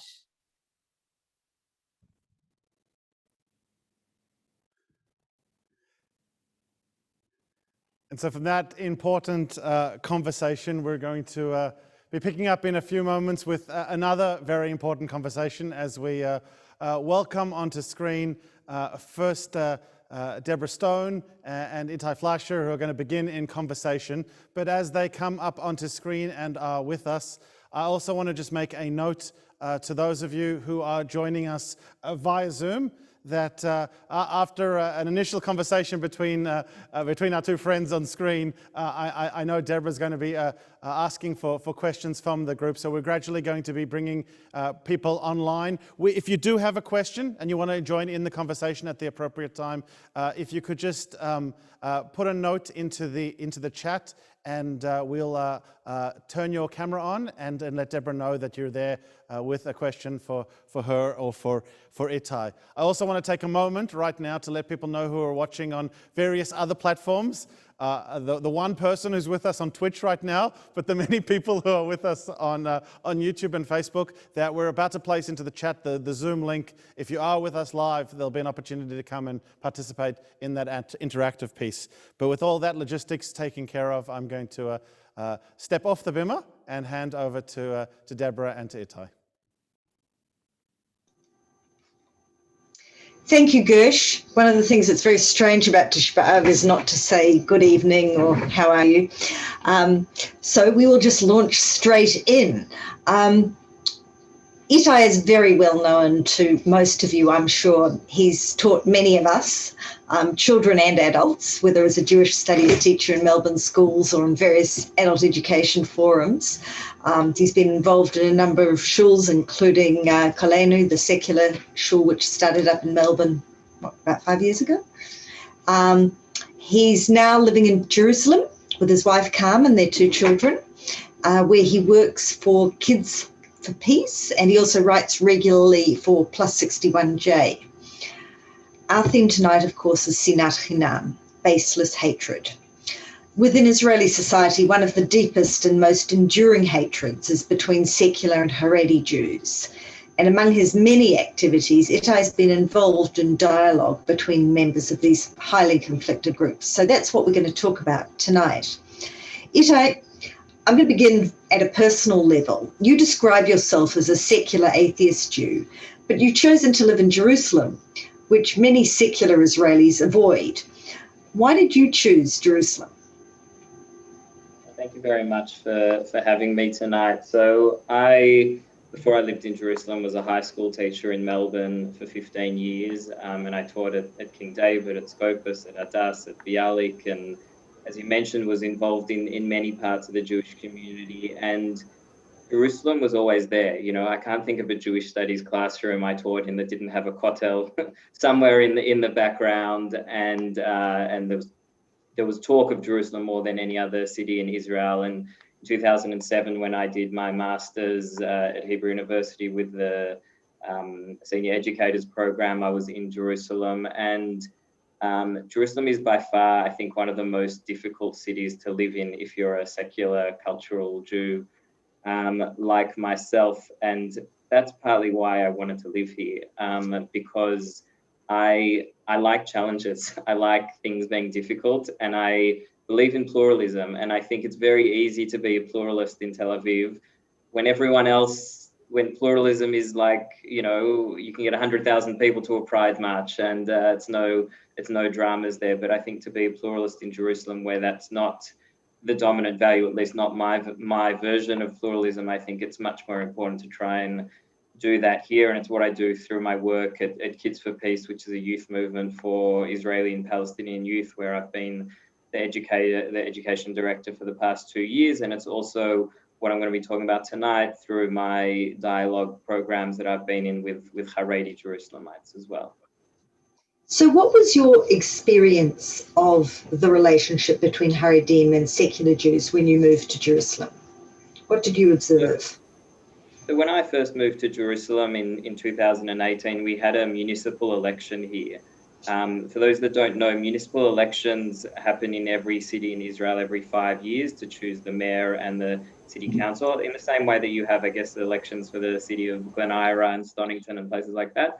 But Jerusalem municipality is the largest municipality in the country. So whereas most municipalities are broken up into different neighborhoods, Jerusalem has one municipality for about 1 million people.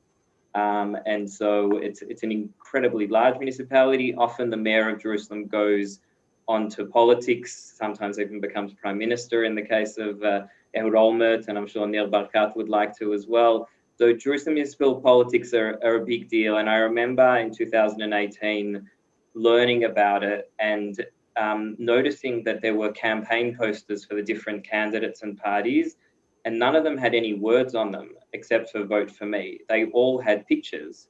They all had pictures of the faces of the candidates. And none of them really released policies other than the pictures of the candidates. And I started asking people, how can I, if I want to work out, you know, who's better for recycling, who's better for parks, who's better for roads? They go, oh, you can't find that out. You can just see the photo of the candidate. I was like, why just the photo? And then I realized that everyone here votes on the basis of the photo. So if the candidate is wearing a kippah, and I'm modern Orthodox, I'll vote for that. If the candidate has a beard and a hat and I'm Haredi, I'll vote for that. If a candidate looks secular, I'm going to vote for that candidate. And then I just realized that the whole politics is like, it's just an identity politics. It's not, it's you know, it wasn't really about the policy differences. It was just this tribe votes for this party and this tribe votes for that party. And then eventually whichever tribe will be the largest will, you know, win the most seats in the municipality and choose the mayor. And so there were 4 candidates for mayor, and there in the second round of the elections, there were 2 candidates for mayor. And the 2 candidates for mayor, I'll just show you the photos of them. They were Ofer Berkovich and Moshe Leon. And in the second round of votes, all of their ads became increasingly hysterical. So you know, Ofer Berkovich was saying if Moshe Leon, who was the candidate that eventually all the Haredim supported, if he gets elected, everything will close on Shabbat, and you know, you secular people won't have neighborhoods to live here, and it's all gonna shut down. And the Haredim were saying if Ofer Berkovich gets here, you know, there's going to be desecration of Shabbat, and there's going to be he'll close all the yeshivot, and you know, it was really Tisha B'Av, you know, in the sort of characterizations you saw of these 2 candidates for mayor putting against each other. And I just thought, okay, that's politics, you know, you exaggerate in politics, but it just didn't feel right to me that I knew no Haredim and I knew no people who were so fearful of Ofer Berkovich. And then I got this email into my inbox about this dialogue program, and I thought that's something I should join, because it doesn't feel right to, just because I'm secular, that I have to hate this other population in this city, because that's how politics rolls here. So tell me about the other people who were in the group. So the group was, it was an initiative of Siach Shalom. Some of you might know Alec Isaacs. He's been to Australia a number of times. He's one of the founders of this initiative. And they found 7 secular people and 7 Haredi people. All of us were in some way involved in NGOs or council leadership or community activism. We weren't just like, I guess, the average person on the street. And we all did work that necessitated us having contact with different populations in Jerusalem. And so we all did this course because we all felt like myself that we needed to understand the side better. I will say of the Haredim, they were all Litvak, so there was no Hasidim. So for those that are aware, Lithuanian Jews, tend to have a very different approach to Torah study than the Hasidic Jews. That's a whole other topic for conversation, but it was the Litvaks, and within the so-called secular group, there was a range of, I would say, from totally secular atheists to traditional, even close to modern Orthodox as well, but they still fit in the secular camp in terms of how things split within Jerusalem. What were the toughest conversations in the group? So in the first session, everyone was like super friendly and like we were joking. And I was like, what are we going to disagree about? You know, like we were all getting along so well and it was fun and we made a WhatsApp group and whatever.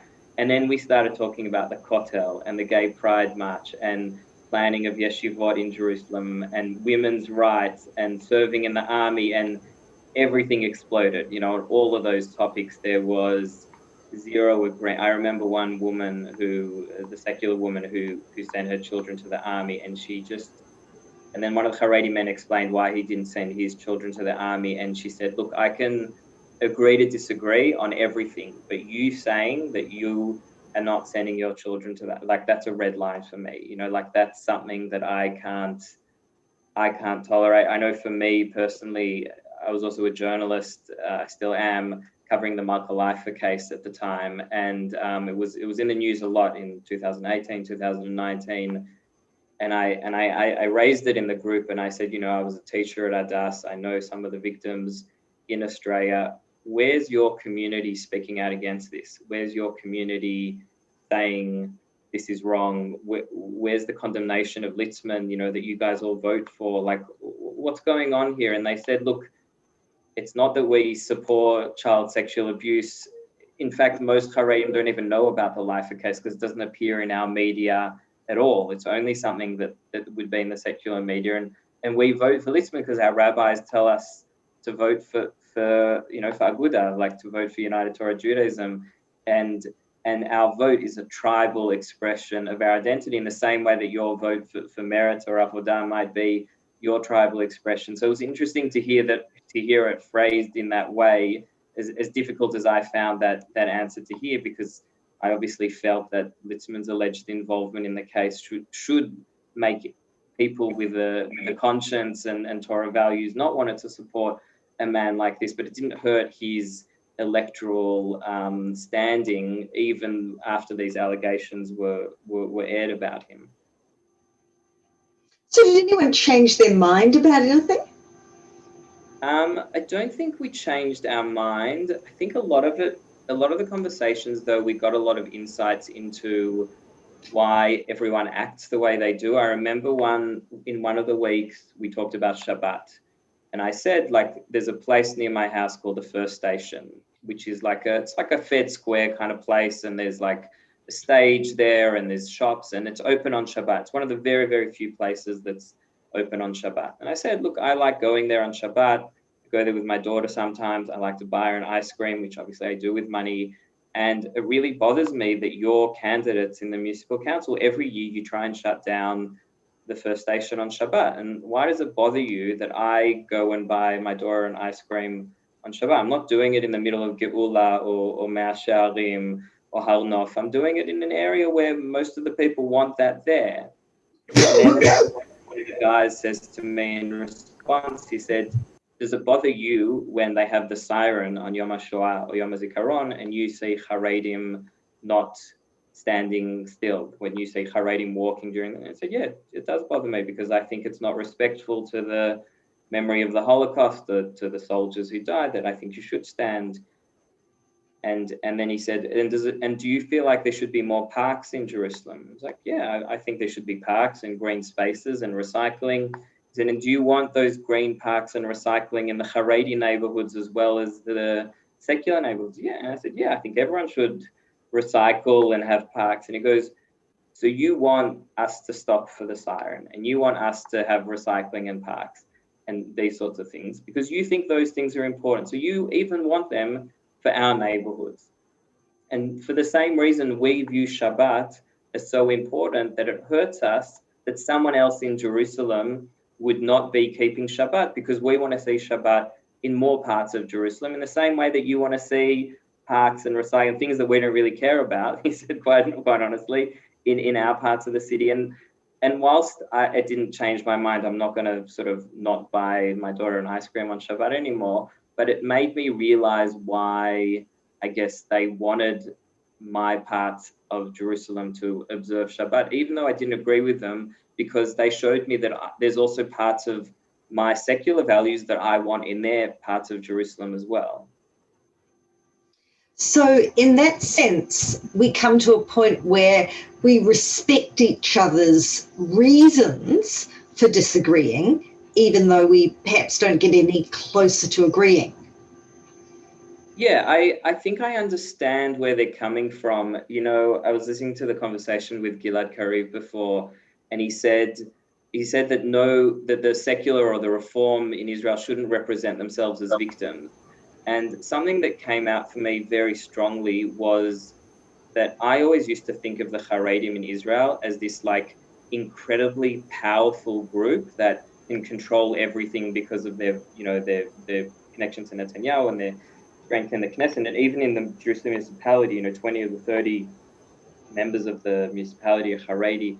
And I always just felt like they're just super powerful. And through this group, all of them saw themselves as victims and constantly felt like they were a persecuted minority. And every week, Lieberman or the secular is trying to sort of push a pride march on them and shut down their yeshivot and make them go to the army and make them stop worshipping Hashem and making them stop studying Torah. And they feel, I guess, as persecuted in Israel as a Reform Jew feels persecuted in Israel, which to me seems totally out of proportion, because I look at it and think, of course, Reform are more persecuted than Haredim in Israel. But I think something that came out very strongly for me was that everyone in Jerusalem feels persecuted. The Palestinian Arabs feel persecuted by the Jews.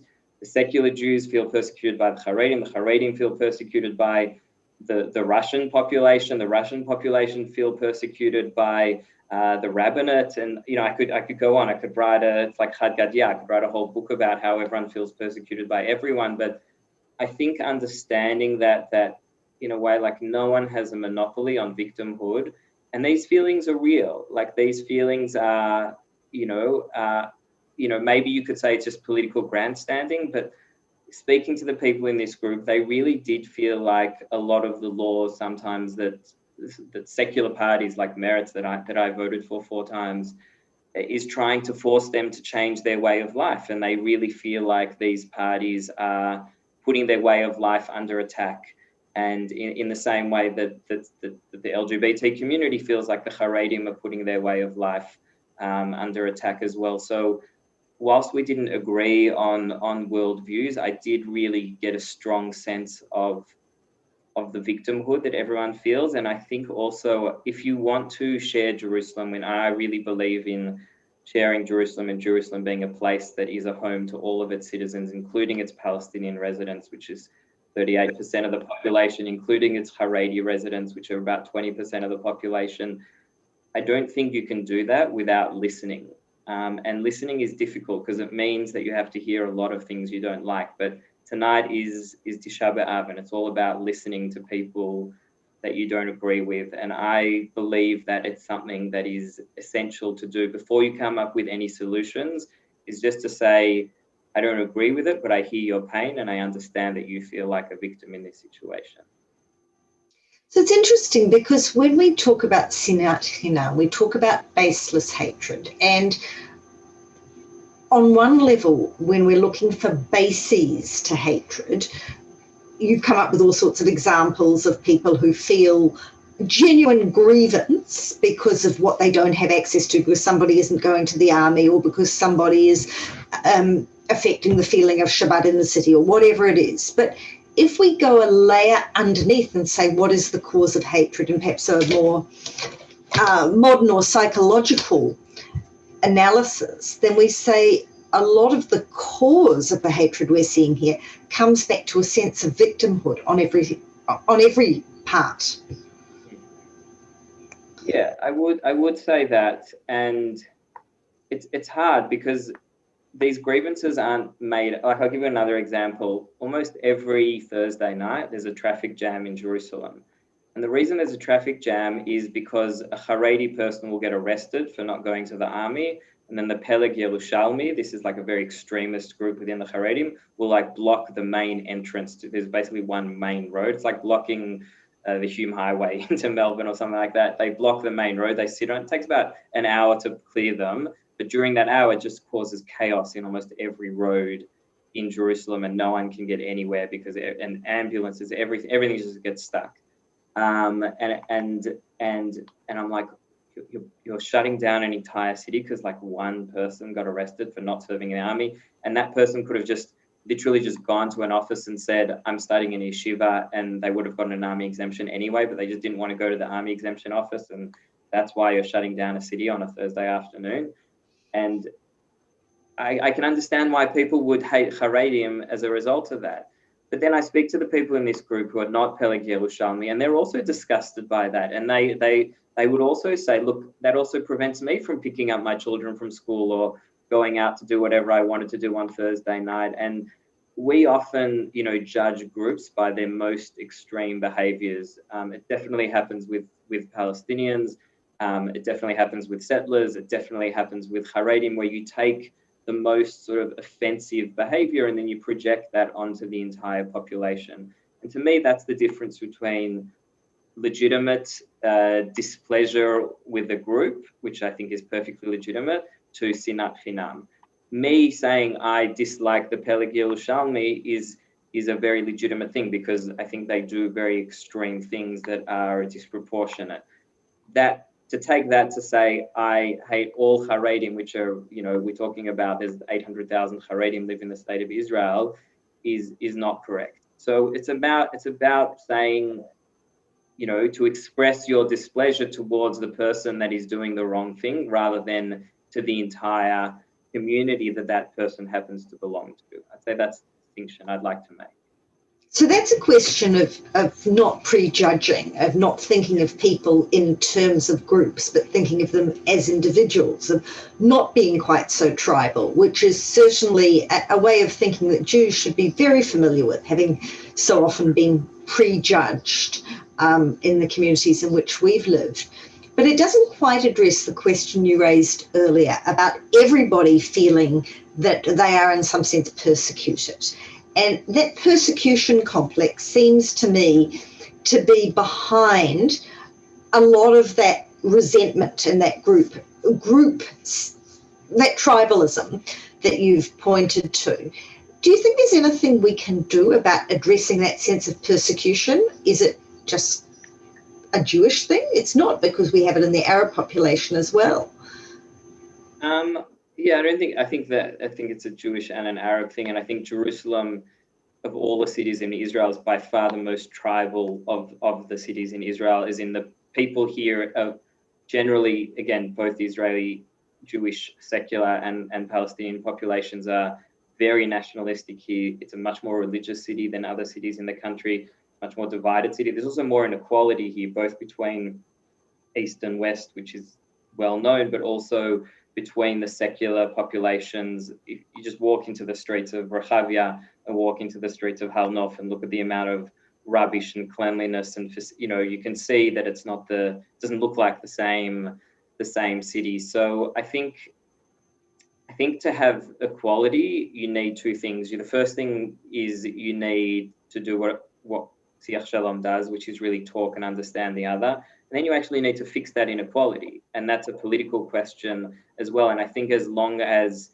there are political mechanisms that perpetuate inequality for countless reasons, both for electoral reasons and actually because of Sinat Chinam as well, then those hatreds will exist and that victimization will exist. And that's something that I want to stop happening. And that's part of why I live in Jerusalem.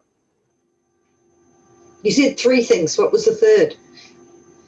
I forgot. Sorry. Never mind. We'll leave that part there. But I wanted to talk to you a little before we run out of time about the what's happened since the dialogue. So there's you went through a formal dialogue process, and then it finished. Did you remain connected to these people? What happened as the world unfolded, particularly the world of the pandemic? Right. So the dialogue group was over about 5 months, and then this was all before Corona. And then we made a WhatsApp group. At the end of the thing, we had a Shabbat dinner, actually, which was very nice. It was at the home of one of the Haredim for obvious reasons. But that was really nice. And then there were two things that I remember that brought us together quite closely. The first was when Corona happened in Jerusalem, I think about 80% of the cases were Haredim.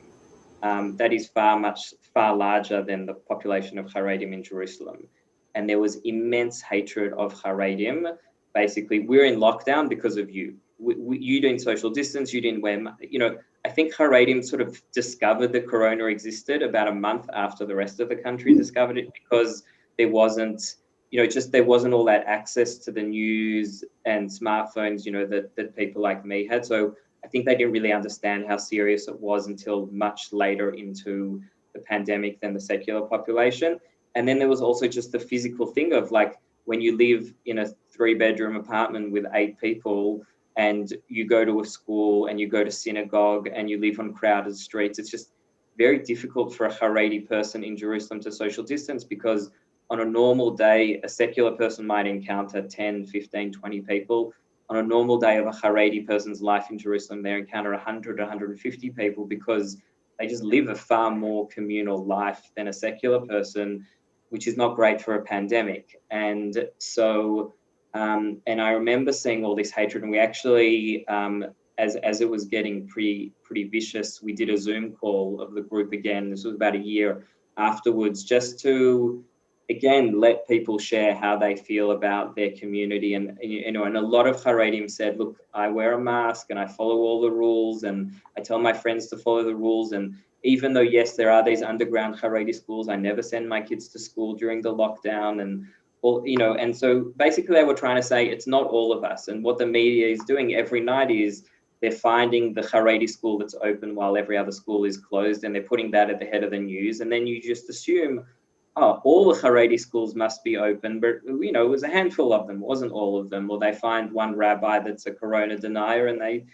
project that onto all rabbis are Corona deniers or vaccination deniers, or whatever it happens to be at the time. So again, it comes back to the point before of saying, look, Corona was very hard for the Haredi community in Israel. A lot of Haredim died from Corona as well. We're talking about several hundred people died from this, including many senior rabbis as well. I doubt there's a singular Haredi person in Jerusalem who doesn't know someone who died from Corona. So it was a very difficult time in the community. And then the other thing that brought us together was the tragedy in Mehron.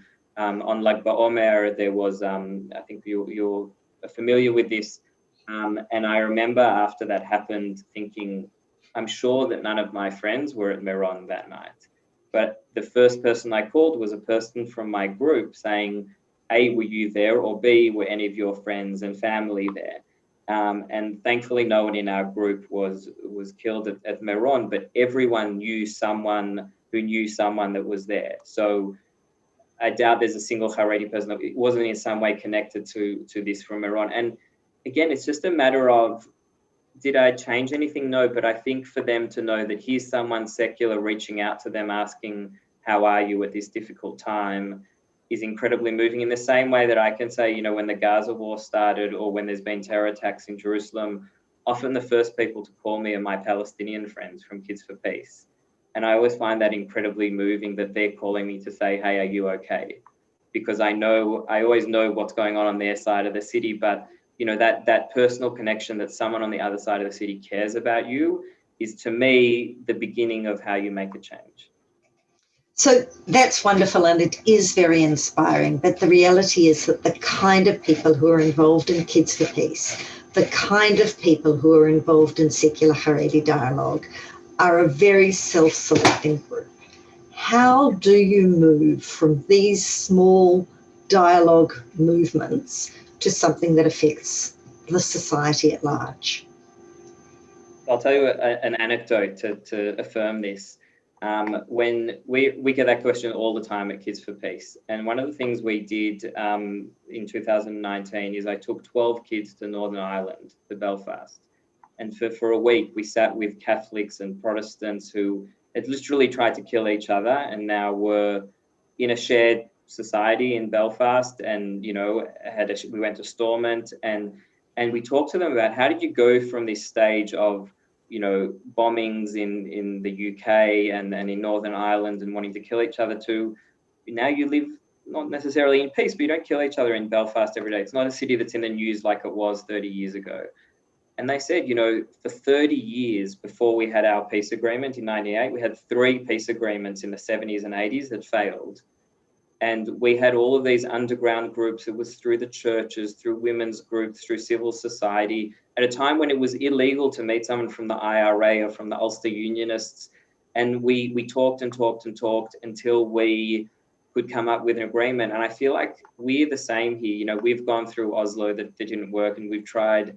There's many dialogue programs here that have failed many times because they're very, very small and because they're a bit sort of underground. I guess they're not in the public. And one of the reasons why, you know, when Rabbi Lazaro asked me to talk about this tonight, why I was happy to talk about it, is because I think people need to know that these things exist and that these things happen. And that's how you make change. And then at the moment also, I would say a lot of people are invested in the current system, which is very tribal. And a lot of people feel like the status quo benefits them more than my vision, which is a Jerusalem where everyone is equal. And another thing you need to do is you need to shift, I guess, the mindset to make people feel like the status quo isn't actually what's benefiting them. And a lot of that has to do with politics and how political parties recruit and advertise. But as soon as, so you need to, you know, making peace takes 20, 30, 40, 50 years. So if you want to ask me today, why the Haredim, you know, if you want Haredim and secular Jews to care about each other in 20 years, then start talking to each other now, because it's going to take 20 years for these changes to happen. The same thing between Israelis and Palestinians. And, you know, my whole life I've been sort of mixed between politics and education, and had always lots of offers to run for political parties or to join political parties, and I've never joined. I've joined political parties. I've never been a candidate for a political party, because I always feel like ultimately politics is part of the problem. Like, as much as I talk and care about politics, to me the answer is far more stronger in education, because I think politics has an ability, and we heard from Gilad Karib earlier, to do certain things, but by definition, politics is tribal, because you when you're in politics, you have to represent a party. So you can't really say anything good about the opposition, because that's not how politics works. Politics is about saying why the opposition is terrible. Even if you think they're doing something good, you just have to say they're terrible, because that's politics. And I don't want to be in that world. And the beauty of me of being in an NGO and being in education is I can say good things about Haredim. I can even say good things about Netanyahu. You know, I didn't vote for him, but I'm happy he got the vaccines and that he called Albert Berler 30 times, and maybe ScoMo should do the same. But I feel like as an educator, I can reach out to different groups, and I can bring small groups of people together and affect change in a way that politicians can't. And I think that to me is why I have hope that this will work. And if I didn't believe it would work, then I wouldn't live in Jerusalem. That's a lovely, hopeful note on which to end. I'm not the only person who wants to ask questions, so we're going to switch over to some other people on the Zoom who want to ask questions. I am in the hands of whoever is managing things at the main sanctuary end. I think it's Tammy.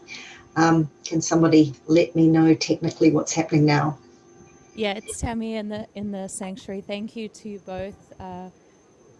We will take some questions. Please do put a comment in the chat and let me know if you would like to ask a question. Our first question will come from the sanctuary. Hi, it's Patrick at TBI. I've been enjoying very much the Israeli TV show on Netflix, Shtisel. And one of the things I quite enjoy about it is how you explore a character and how they're all quite different personalities. So the question I have is focused around art in all its various forms. It's known to reach people in very meaningful ways. So using that TV show Stiesel as an example, do you feel that platforms such as that, like music, films, TV shows, so on, have an underestimated role in showing that behind the facade of what we perceive as the other, we're really just all vulnerable people with very real struggles that in fact actually unite us? This is like my favorite thing to talk about, so thank you for that. I love talking about film and TV. Yeah, I think film is a huge, huge part that changes that. And I think Stiesel has done immense good for building bridges between secular and Haredi. And I know Beit Avichai and Gesher and, other organizations that fund popular TV shows are incredible in changing that. And an example I often give, just an Australian example, is, in 2004, there was a poll in Australia asking, do you support same-sex marriage? And 41% supported it. And then in 2017, there was a referendum and 61% voted yes. And then I was like, how did that happen that in 15 years, we went from 41% to 61% supporting marriage equality? And there were lots of reasons. There was lots of people campaigning, but I'm sure the fact that so many TV shows have LGBTQI characters in them was part of what made that change, because people went from not knowing anyone who was gender diverse to all of a sudden seeing them on TV, as boards of major companies, in parliaments, and that visibility changes everything. And I think at the moment, there's you can find, obviously, now I know people talking about this show, My Unorthodox Life on Netflix. You can find a lot of sort of negative depictions of the Orthodox way of life. And I think there absolutely should be a place of them, because there really are problems in Orthodox life. And I think it's important to be self-critical, but it's important that those major platforms like Netflix and also the Israeli TV stations also give platforms to things like Shtisel or like Strugim for the modern Orthodox Jews, or Shababnikim, and many other shows as well that do that. So I think art, especially among the secular population, has an incredibly powerful place in changing perceptions. And I'm very for people using all sorts of mediums, whether it be news articles, podcasts, videos, photos, public billboards, anything to promote messages of the other person is a human being and you should understand them. I think that's incredibly important, because that's how social change happens. It's the microphone has been passed to me, Rabbi Gersh Lazaro, back in the sanctuary as well. We all have questions in the sanctuary, but we don't want to dominate the conversation. So I want to encourage anyone on the Zoom to just put their hands up if they have a question. But I want to go back to something you said earlier about the importance of listening and the challenge of listening. That sometimes when you listen, you hear things that you don't particularly like. And if you're comfortable sharing, I'd very much appreciate from your dialogue experience, something that was shared that left you uncomfortable, and that as an anecdote might be useful for us to understand our behaviors and our actions, because ultimately we can't change our behaviors and actions if we don't know how they impact others. Probably one of the more heated conversations we had was about the Kotel. You can imagine that the people in the group were not fans of Women of the Wall. That's an understatement. And they saw them as being very provocative and sort of, they said that, no one's going there to pray. They're going there to make a political statement, and they're going there just to cause trouble, and they invite the media, and they're just going to sort of ruin our holy place. And I found those things difficult, because a lot of the people in Women of the Wall are friends of mine, and I very much support having an egalitarian kotel. And it was hard to hear like half an hour of why these people are almost evil in how they describe them. And so that wasn't easy. But again, I think it was important for me to then have the opportunity, to talk about the Kotel. I remember in that session, after I heard them say what they said about Women of the Wall, I spoke to them about my relationship to the Kotel. And the first thing I said was, every school in Melbourne that's a Jewish school has a picture of the Kotel somewhere in the school. If not, in almost every classroom. And I would say, the Kotel is by far the most recognizable Israeli landmark for diaspora Jews. And so for a lot of diaspora Jews, it's not just a place, it's a symbol as well. And you can't understand diaspora Jews' relationship to the Kotel without understanding that we don't just view it as another place to pray. We view it as it represents Israel, it represents return, it represents Zionism, it represents all of these sorts of things that I'm sure everyone on this Zoom knows.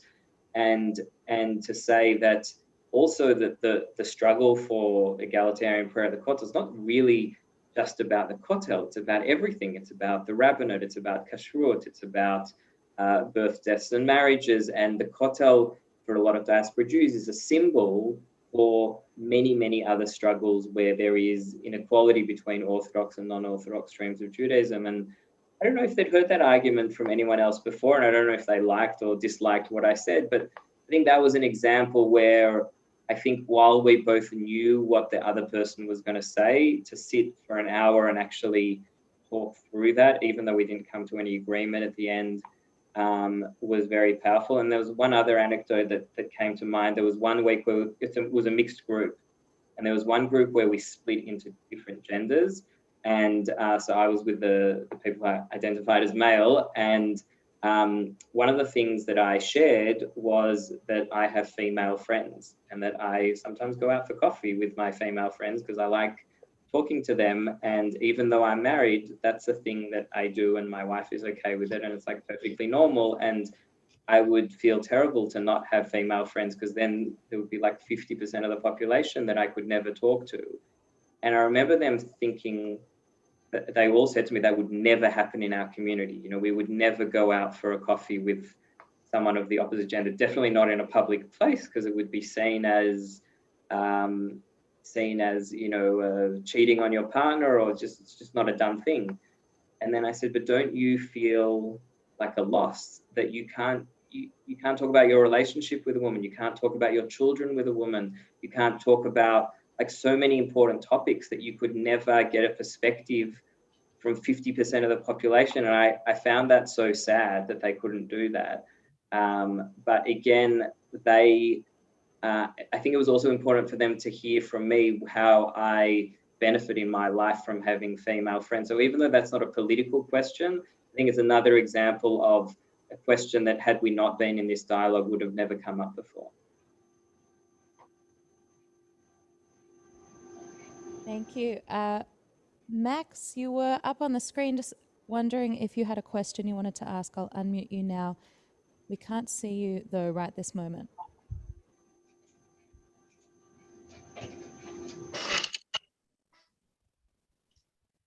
Hi, Max. Did you have a question you wanted to ask? No, I don't. Okay, no worries. Okay, thank you. We'll pass the mic for another question from the sanctuary.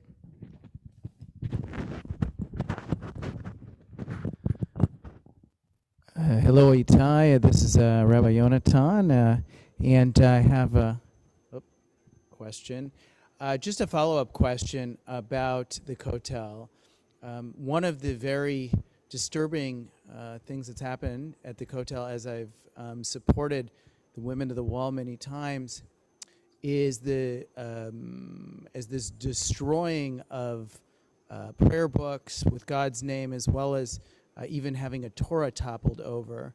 I don't know if this ever came up in your discussion about the Kotel, but I was wondering if anyone in your group, what they thought of those actions. Did they, did they accept them, or how did they react to that?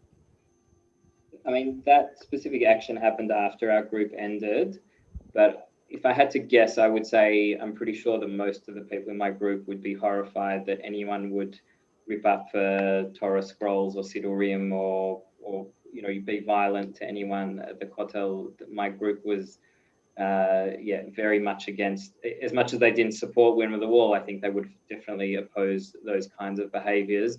I do remember in one of the weeks, one of the topics was Shabbat, and each person had to share their story of Shabbat, what they do on Shabbat, their family, etc. And one of the men shared that he lives about an hour away from the Kotel. And every Shabbat, he would walk to the kotel with his sons, not his daughters. And it was about an hour walk. And he said that was their quality time for the week. That walk to and from the kotel, so an hour there, an hour back, and then actually praying at the kotel on Friday night was like that was the highlight of his week. And again, it's a simple story, but again, it sort of reinforced to me that they want to see the kotel as a place that is special for them, is special for family time, in the same way that, Reform and conservative Jews want to see it as special for us as well. But I think that notion of the kotel is also a symbol for Haredi Jews as well. And it's also a place of unity that they want to be for themselves as well. And then how do you manage that is obviously a political question, but I don't think anyone there would support any violence or any of the sort of horrific things we see happening to women of the wall, which again is done by a very small group that is bussed in specifically to do those sorts of actions on the days that Women of the Wall, there are organized campaigns. If you go to one of the Women of the Wall prayers, you'll see people come to oppose this with whistles and with T-shirts and banners against Reform Judaism. And there's an organized campaign both to oppose an egalitarian kotel and to support it as well, and happens every Rosh Chodesh. Thank you, Ita. I think it falls to me now to wrap up the evening. Firstly, to thank you very much for your time. It's a particular joy for us in Melbourne to have you as a teacher again, or still, and to hear from you, as we always do, something that is inspirational and hopeful, especially at this time of sorrow in our calendar. Thank you to all of those who have organised and participated in this event, particularly given the complexities of having to switch it to Zoom at the last minute, although we are all very used to that. And I will finish by sharing with you my favourite word of the year, which is ausgezoomt, which means we are all zoomed out, and was apparently one of the English words of the year that was nominated last year. And unfortunately, it looks like we're getting to use it this year as well. Thank you all for the evening, and good night.